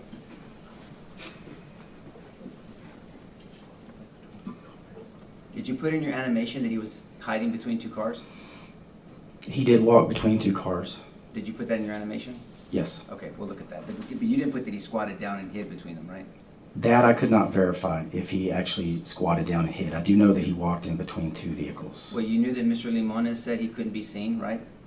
Yes. You knew that Claudia Perez said he couldn't be seen, that he was hiding between 2 cars? Yes. Okay. But you decided not to put that portion because you couldn't determine it. I put the location that he walked. Okay. He could have squatted down in that particular location between the cars. Okay. You talked about some, we're going to get to that defect in the corner, because I want to go systematically. The way the government asked you questions bases the timeline, so I'm going to try to, if I jump a little bit, bear with me, I'll try to signpost where I'm going, okay? So you know where I'm at. He asked you about room 102, 104, 103, and the defects there versus the shell casings, right? Remember that? And then he talked about a defect on that wing, that E wing, room 24, I believe it was? Yes. Okay. You don't know how the shooter shot the weapon, right? I'm not going to belabor this issue. I'm just trying to make a point. You don't know if he held it up on his shoulder or his hip. Not for, the only shots we could see, his shooting platform was in the hallway, so no, from the outside, no, we Yes, did sir. not have anything. And just so the jury knows, I don't know if they heard this term, what is shooting platform? So you can explain to them. It's the positioning that you'll take when you shoot a firearm, and specifically in this case, a rifle. You can shoot it up, you can bring it down to the hip, you can assume a kneeling or a standing or a prone position. And so outside, if somebody with bad intentions, with intent to shoot up the school, swung their gun up to shoot 102, 104, there could have been, what's an accidental discharge? What we explain to the jury what that means? Accidentally pressing your finger on the trigger and firing an unintended shot. Right, an unintended shot, and that means that they don't have muzzle control or trigger discipline, right? Correct. Okay. And meaning trigger discipline, they're putting their finger on the trigger before they're intending to shoot, and they're pointing the barrel, the muzzle, in a direction that they're not intending to shoot. Yes. In law enforcement, it's called maybe sweeping. If I don't have muzzle control and I sweep this way, but this is my barrel, my muzzle, that's sweeping. That's poor muzzle control, correct? Correct. And then discipline, meaning I'm not indexing my finger, I'm inside the trigger guard, and that means there could be an accidental discharge if I'm excited. Correct. And so indexing means keeping your finger high and outside the trigger guard, correct? Yes. Okay, so if somebody was shooting low from hip, low ready, but low from here, and was intending to shoot in this direction, but on the sweep, came up this way, started shooting early, that could be an explanation for that one-off defect high on that building, correct? Could be.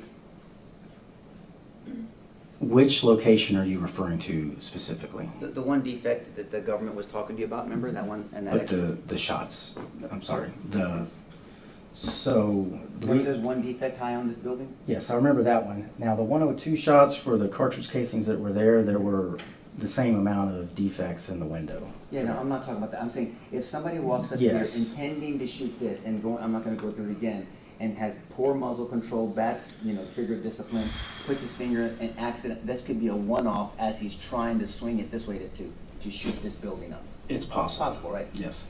But if somebody was on that side of the building claiming that shooter was shooting at them multiple times, what would you expect to see on the multiple times. east and the south side of that building? What would you expect to see?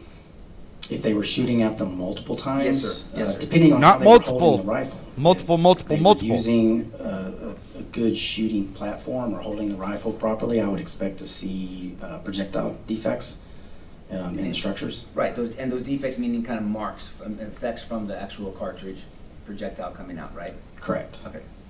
And there was none, other than that one off high up, there was no other defects on those buildings that you saw? Not that we found. Yes, sir. Well, it's not that you didn't find them, they just weren't on the buildings, right? Correct. I mean, it's not like they were on the buildings, but you passed them In up. those particular areas, no. Now, if the round would have gone high and over the school and landed in somebody's backyard, we weren't able to. Yes, sir. To know that.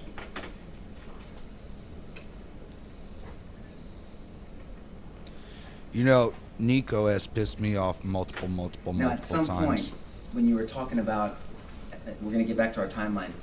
At some point in this incident, you had talked about some of these windows had been broken out because law enforcement were helping children get out of the rooms, right? Yes. You're aware now that Adrian was one of those officers that was helping children get out of those buildings, right? Yes. That building. So let's get back to so the first dispatch to Officer Hall is at 11:29:36, correct? Hill, did I say Hall? I'm sorry, Hill. Thank you. Yes. Okay. He goes to a corner and does not go to the school, correct? Not as soon as he gets to the intersection, but he does form up with another group of officers. Yeah, but he's not going to the gunfire, right? It's a few seconds from what I recall from when they arrived to when they actually start making their movements towards the school. Did it take him it took him 25 minutes to get into that school? That's through the east door. Did he go in another door that we don't see? There was a group of officers that actually ran to the east side of the fourth grade building and positioned outside the east wall of the fourth grade building. Yeah, but there's a big deal made of when Adrian got there, when Adrian went into the building, what Adrian saw, what Adrian knew, what Adrian was told, what Adrian perceived.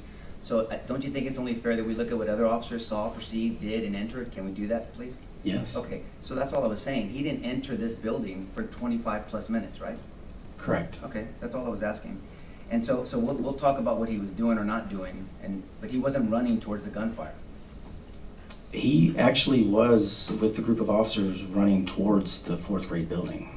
He just didn't enter. I know, that's what I'm saying, but he didn't, with their perception, running to the gunfire is going to it, right? So is your opinion to this jury that Officer Hill was running to the gunfire? I'm not Officer Hill. I didn't speak with him. I don't know what he was running towards. I just know that he was running towards the fourth grade building with other officers. So then it's your opinion that Adrian not only drove towards the gunfire, he also made it into the building and he ran to the gunfire too then, based off your analysis, right? I'm sorry, you said about Mr. Gonzales, he Yep. drove to the gunfire? Do you agree that Mr. Gonzales drove into the gunfire, correct? Correct. Okay, and he actually went to the gunfire because he made it into the building. Yes, eventually, yes, he did. Well, way more than 25, 30 minutes before Hill did, right? Yes. Okay, that's all I was asking. So at some point, and there still hasn't been an accurate communication of what Mr. Limones had told the dispatcher back when he called at 11:29:05, right? It still has not been, no one knew exactly all those details, right? For that first dispatch? Yes, sir, Is that what at you're referring to? 11:29:05. That's going to be Gilbert Limones' 911 phone call? Yes, sir. And which radio communication are you referring to? I'm just in saying, general? nobody had that information at that point. No one had, let's be specific. Since they asked you about when Adrian showed up, Adrian parks his car at 11:31:55, correct? Approximately. Approximately. He didn't have the information that Mr. Limones was telling the dispatcher, correct? At that point,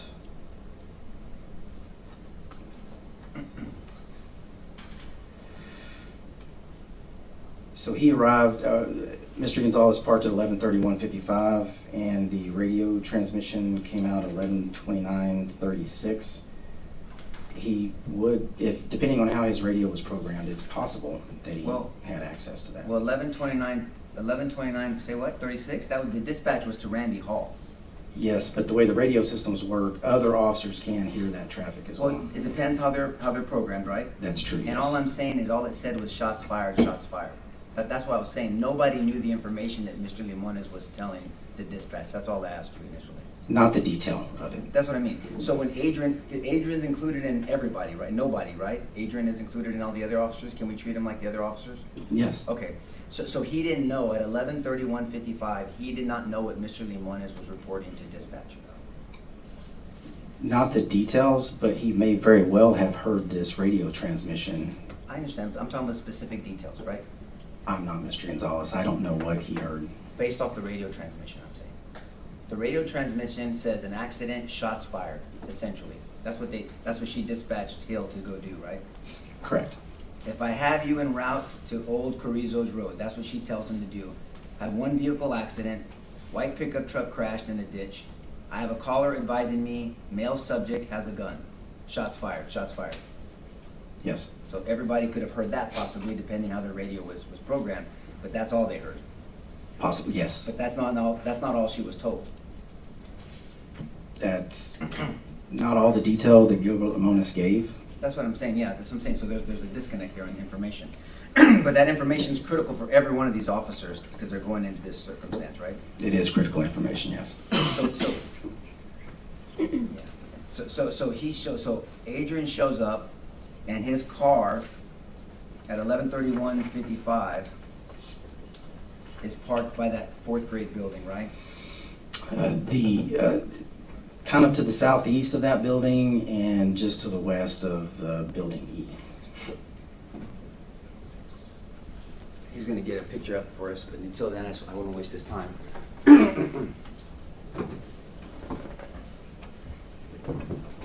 Yeah, you can use your pointer. Are you okay with that? Yes, sir, absolutely. Roughly about that location right there. And we'll get the actual picture.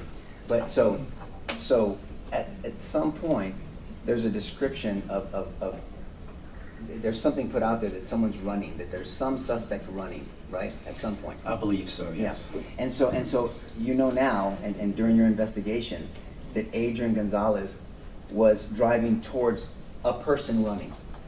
Yes. And so potential information he could have had is there's an accident, there's someone running towards the school, there's a gun, and there's shots fired. And Adrian Gonzales doesn't stop on a corner. He goes all the way into the school, right, towards a person running. Yes. Officer Hill didn't do that, did he? As far as when? Well, All when you're he showing first is got to that the scene, Hill's a both fucking both coward officers just like first came to Adrian. the That's scene. all you're doing. Gonzales, because they compared Saucedo to Gonzales, and I'm going to get there in a second.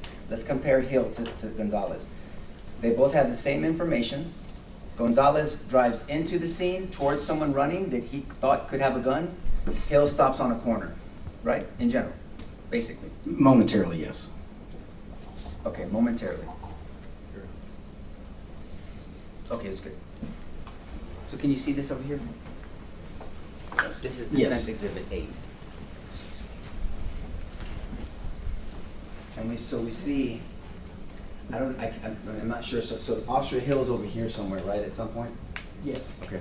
And Adrian Gonzales is here, driving towards an individual that was running, that had a gun, that shots were fired out of school. He drives all the way in here, correct? He did drive towards that location, and there was somebody there, my understanding. Now, it ended up not being the shooter, but we're making assessments at the time, because what we have to do is analyze, as you said earlier, each individual officer's decision-making based off what they knew at the time, right? Yes. What they were dealing with. And so at the time, Officer Gonzales thinks that knows, or hears, he doesn't know for sure yet, that there was an accident initially, that there was someone with a gun, there were shots fired, and there was some type of running towards or at a school, roughly. Yes. Okay, and he goes towards that. He's acting. Would you agree that this is a person of action? He's driving to, I guess, what he perceives as somebody standing there, or if I recall correctly, has fallen down. Right. But they were running first. Remember, because you have to either walk or run before you can fall, right?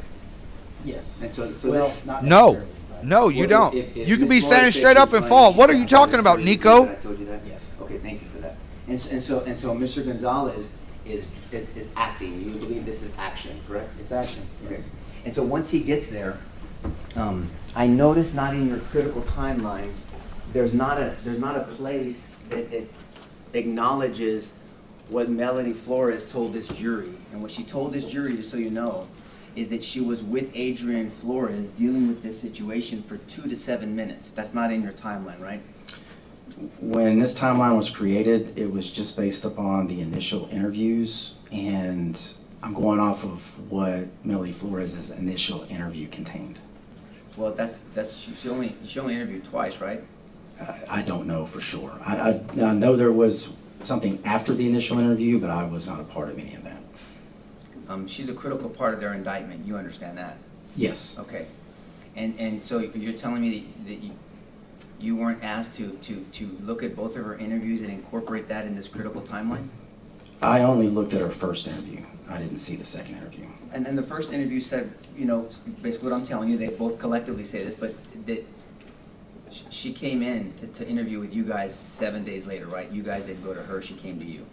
I didn't conduct the interview. Did you review it at all? It would have been about 3 years ago, and I don't recall the specifics of the interview.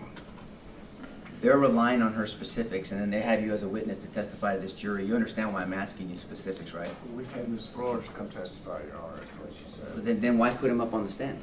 For all Okay, other neither analysis from the neither back. one are legal objections. Overruled, proceed. Okay, so you can understand why I'm asking you specifics at least, right? Yes. Okay.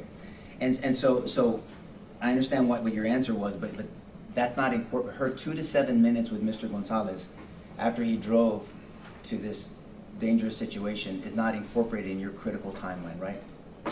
The unaccounted time for Mr. Gonzales would be incorporated in the timeline. And see, that's where I'm going. See, because they want you to testify to this unaccounted time, and if this unaccounted time was told under oath to this jury of a 2 to 7 minute timeline, it's not unaccounted anymore, right? From my perspective, Let me ask you a because- question. I don't want your perspective right now. I don't mind it. If there's unaccounted time that the government wants you to testify to this jury, because they want this jury to hold Adrian Gonzales Objection, accountable Your for Honor. unaccounted What the time. state wants, that has nothing to do with questioning the Mr. Stein. witnesses to the fact. So let's talk about unaccounted time. There's 2 to 7 minutes that Ms. Flores testified to this jury that she's with Adrian Gonzales at that exact scene. That's important if you're analyzing unaccounted time. Wouldn't that be something you would have wanted to know? That's all I'm asking. I didn't have access to that particular type of information. Oh, I know, and I'm not blaming you for it, by the way. I understand that, Ranger. I'm just saying that would have been important information for you to know if you're analyzing unaccounted time. This is you. You're making me angry. It would be important information, but I actually prefer not to have that information in advance. Because I used my... I want to make sure I understand you, because I don't want to misstate something.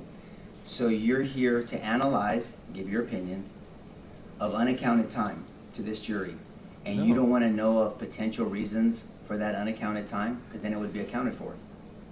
My role in this particular part was Did to... you hear my question? Objection, Your Honor. I asked a specific Let him question, answer- Judge. Let him answer the question. Okay, I'll overrule the objection. You can answer, sir. Finish your answer. Yeah, all I'm saying is Judge, if I you're think here, you just said well, he he finished his sustained, answer and he didn't let him. he overruled your objection, Bill.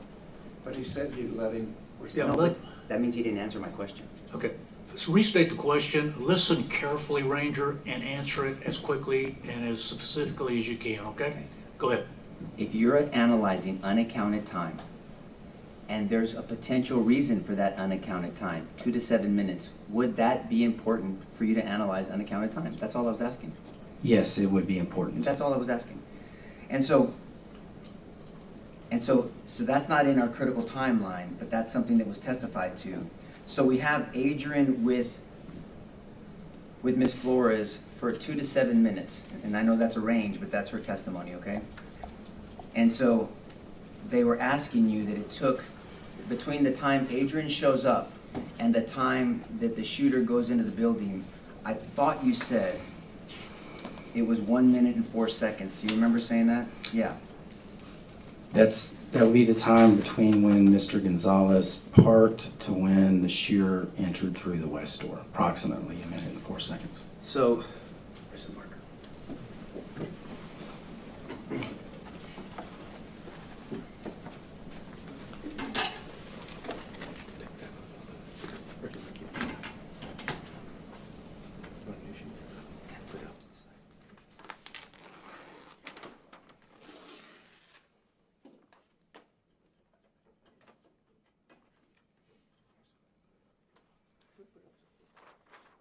We're gonna go over that in a second. These are some times based, and then I just took them from your critical timeline, by the way, so.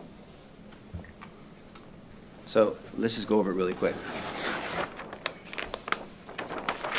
11:29:05, 911 call Limones, right? Yes. Okay. 11:29:36, it's not on here. Hill is dispatched to this location. Yes. 11:32:23, we're gonna get there, but I'll give you kind of a heads up. Mendoza shows up at the scene. Correct? Yes. 11:32:29, Saucedo shows up, correct? Yes. 11:33:32, Coronado shows up, right? Yes. 11:32:58, shooter enters the building. Yes. 58, I'm sorry, not 38, 58. 58, yes.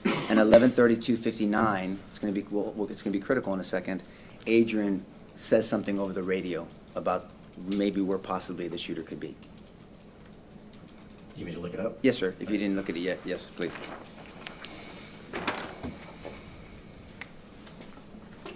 Yes, I found the transmission. Okay. So 11:31:55?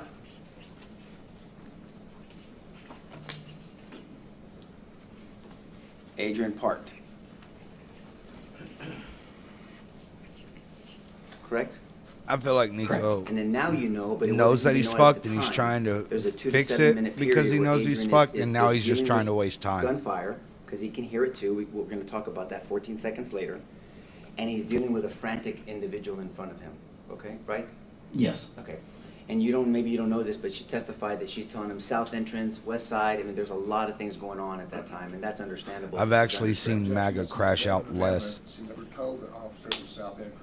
Okay, ladies and gentlemen, what the lawyers say in their questions, as I've told you before, is not evidence. If your recollection of the evidence you heard differs, rely on your own recollection. Proceed.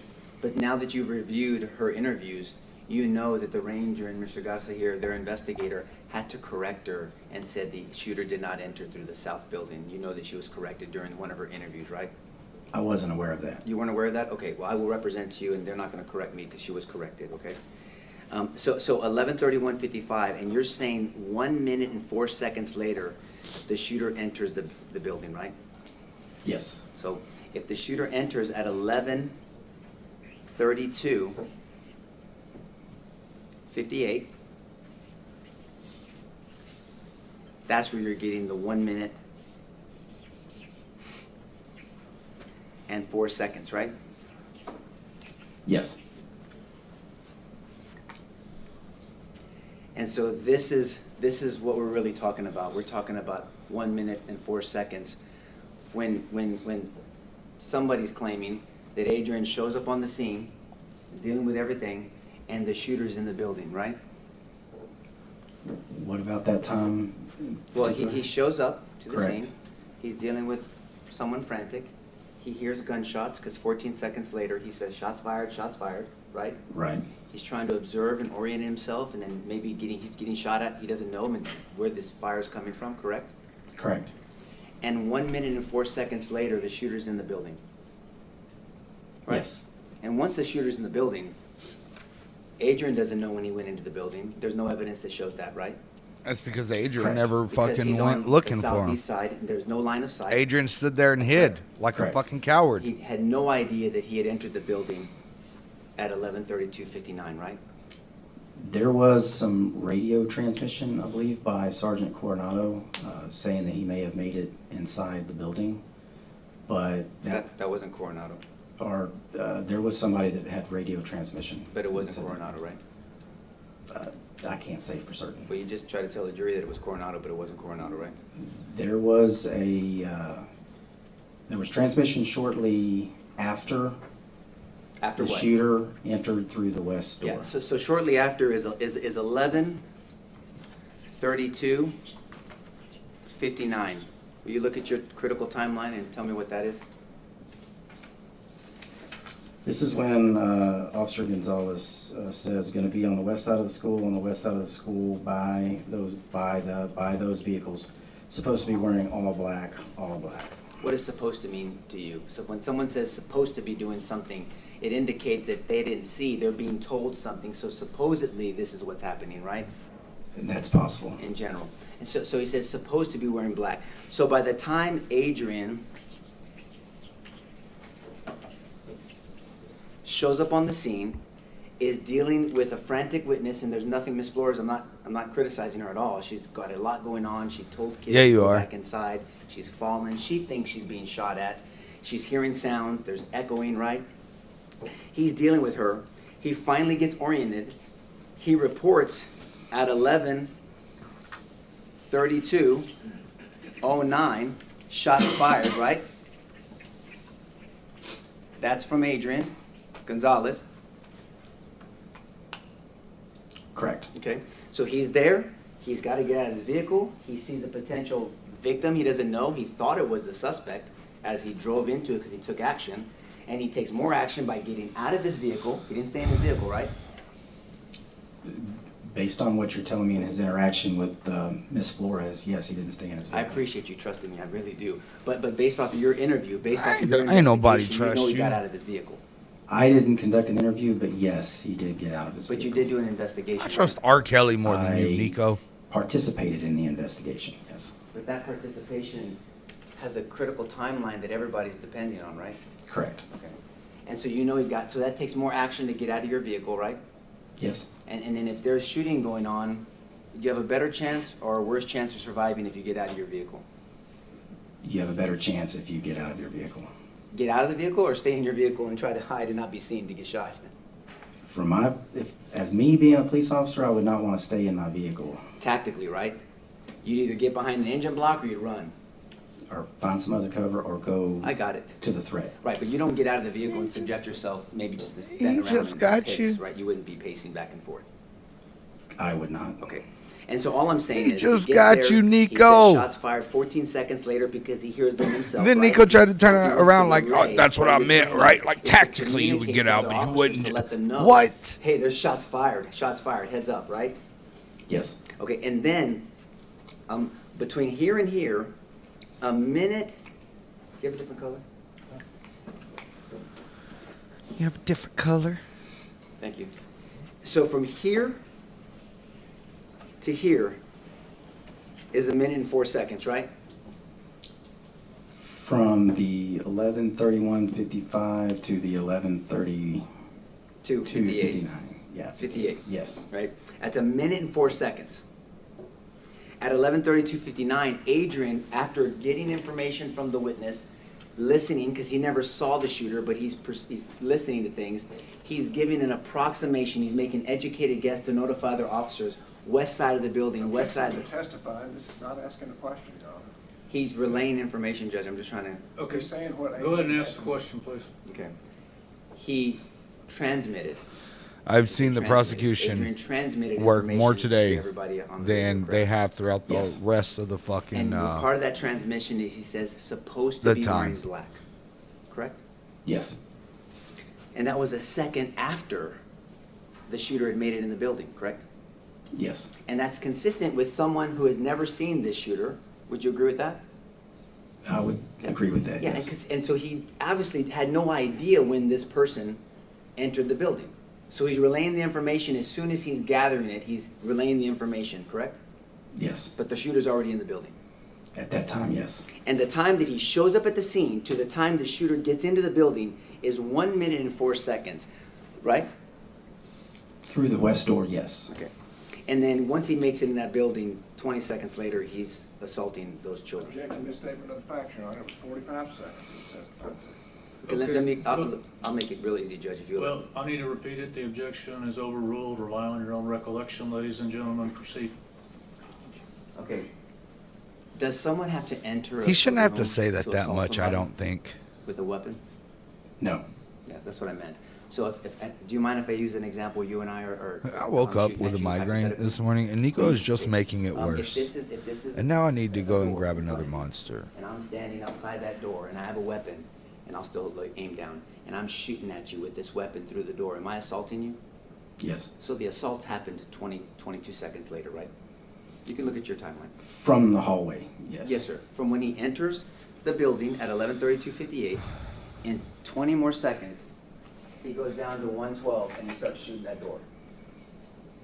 22 seconds, I think it is. Do you want me to calculate that for you, or? Wait, no, you don't need to do it for me, but do it for the jury, please. Like I've said a million times, ACAB all the way. But I do like how sassy this guy is. So yes, Would you like me to approximately 22 calculate it seconds. for you? That's what I said, 22 seconds. So 22 seconds later, he walks to 112 and just starts shooting through the door, so he's assaulting those children in those rooms. Yes. Okay, that's what I meant. And so all of that is calculated, and so we're trying to What? analyze and hold Adrian What? responsible for a minute and 4 seconds plus 22 seconds, right? I don't know. There's additional time to consider. I got it, but essentially I'm talking about when he gets into the building, which he didn't know it happened, to when he starts assaulting those children. It's a minute and 26 seconds.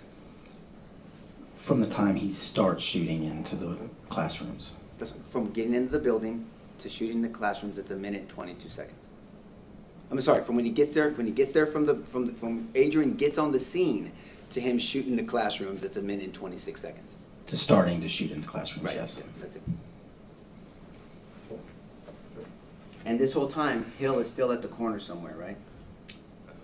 He arrives at the scene, like I said earlier, approximately 11:33:17 is when he parks at the intersection. That's just what your opinion, that part's not in the critical time, that's your later on assessment, right? I did observe it on a camera angle, but yes. Did anybody ever interview Hill? I don't recall. Would it have been important for someone to ask Hill, why didn't you go to the school and why did you stop on a corner? I can't answer that question. I wasn't involved in any of those interviews. No, but I'm asking you, in your opinion, your training experience, would it have been I would tell important him, for do you us want to my consider opinion or do why you want Hill my went expertise, to a corner motherfucker? When he's dispatched. Because when I at give my opinion, you're like, I don't want your 11:29:36, opinion. 3 minutes before this person Then when I came give to my the expertise, building, you're like, I want your why he went opinion. to a corner instead of to the school. Wouldn't that have been important to ask? It would have been an important question to ask, along with why you responded to the school and your actions around your once you actually arrived at the school. Yes, sir. But that wasn't done by anybody. It's not your fault. And that just wasn't done. I don't know if he was not interviewed or was interviewed. I'm not sure. That would have been important to put in here, right? The timeline doesn't include every single event that occurred. You'd have to go to all of the investigative reports in order to get more details about those interviews. Well, I'll represent you. We don't know why he went to that corner, okay? So, All right, folks, let me go ahead and give you your lunch recess at this point. Take an hour, get back as quick as you can, and remember my instructions. We'll be in recess for 1 hour, which make it 1:35. Would everyone rise for the adjournment? It's an hour and 2 minutes, okay? You got to give those 2 minutes and everything. Don't shed the milliseconds or whatever. Judge, come on now. Have you not been hearing Nico talk? Okay. YouTube, I appreciate y'all sticking around. We are going to take off this hour for the lunch. Then we will start back up. We will be over on TikTok, though, answering questions and talking about the case, having, lawyers and legal experts come up. So if you want to hear that, come on over. But I do appreciate y'all, and we'll be back here in